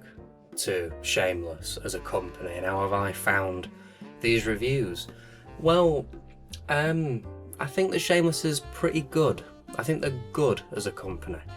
I don't think they're as good as some of the boutique labels, Arrow and 88 Films. They don't excel, I guess, but they're fine. Now, a big issue though with Shameless is I don't have much of an affinity for the company. Growing up, it was very much Vipco, Dead of Night, hard gore. My mate did start collecting Shameless DVDs when they just started coming out. I think he must have got like the first 8 or something like that. But I never really saw them. I never really had any. They were always a bit too much of an expensive option for me at the time. Now, growing up with things like Vipco and stuff, I'd get this sort of childlike mystique for the certain films in the collection that I couldn't get at. Films that I couldn't afford or missed out on and such. And it made me wonder, like, ooh, what's Pranks about? What's The Mutilator? You know, and coming to actually doing those reviews was my way of figuring out what these mysterious films were. So there was an excitement there. Don't really have that with Shameless. Plus, a lot of the films in the collection I have already seen because of companies like Vipco, even Arrow and stuff like that, because there is a bit of cross release, which is strange.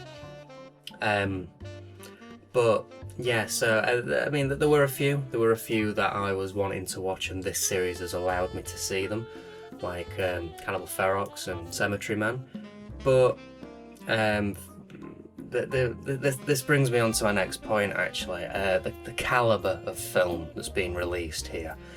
It started off pretty strong, you know. You get some slashers, you get a bit of Argento, a bit of Sauvé. Pretty good stuff, but towards the back end of it, you were getting like Flavia the Heretic, Baba Yaga, Viva. They just didn't do it for me. They weren't my sort of thing, really, I'm afraid. A lot of those are the lowest rated of the films I've seen in this collection. Did start to pick up at the end though. Psychic and Stage Fright, really good stuff. The prints as well, they're all pretty good. Prints, special features, they're all decent. They don't really excel, but they're serviceable, they do the job, and it was nice to see some of these films in a higher definition quality. It does mean though that there's been a lot less anomalies in this series because it's not a fully budget release. We've been missing some of the weird quirks that Vipco and Dead of Night had on their releases. The closest you can get on these, I guess, is the copious amounts of trailers they used to put out at the beginning. And they were that short film, weren't they? In, was it All the Colours of the Dark? There was that short film. That was a bit of a weird inclusion. But outside of that, they seem pretty decent, and they've got the special editions as well, which I think are only made just to muck up the way that your collection looks. I'm guessing in the future as well they are going to be announcing a Baba Yaga yellow case, because I 100% will be getting that to make the collection look nice.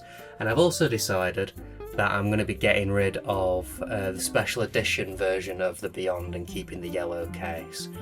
So that'll be popping up in Sheffield CEX at some point in the near future.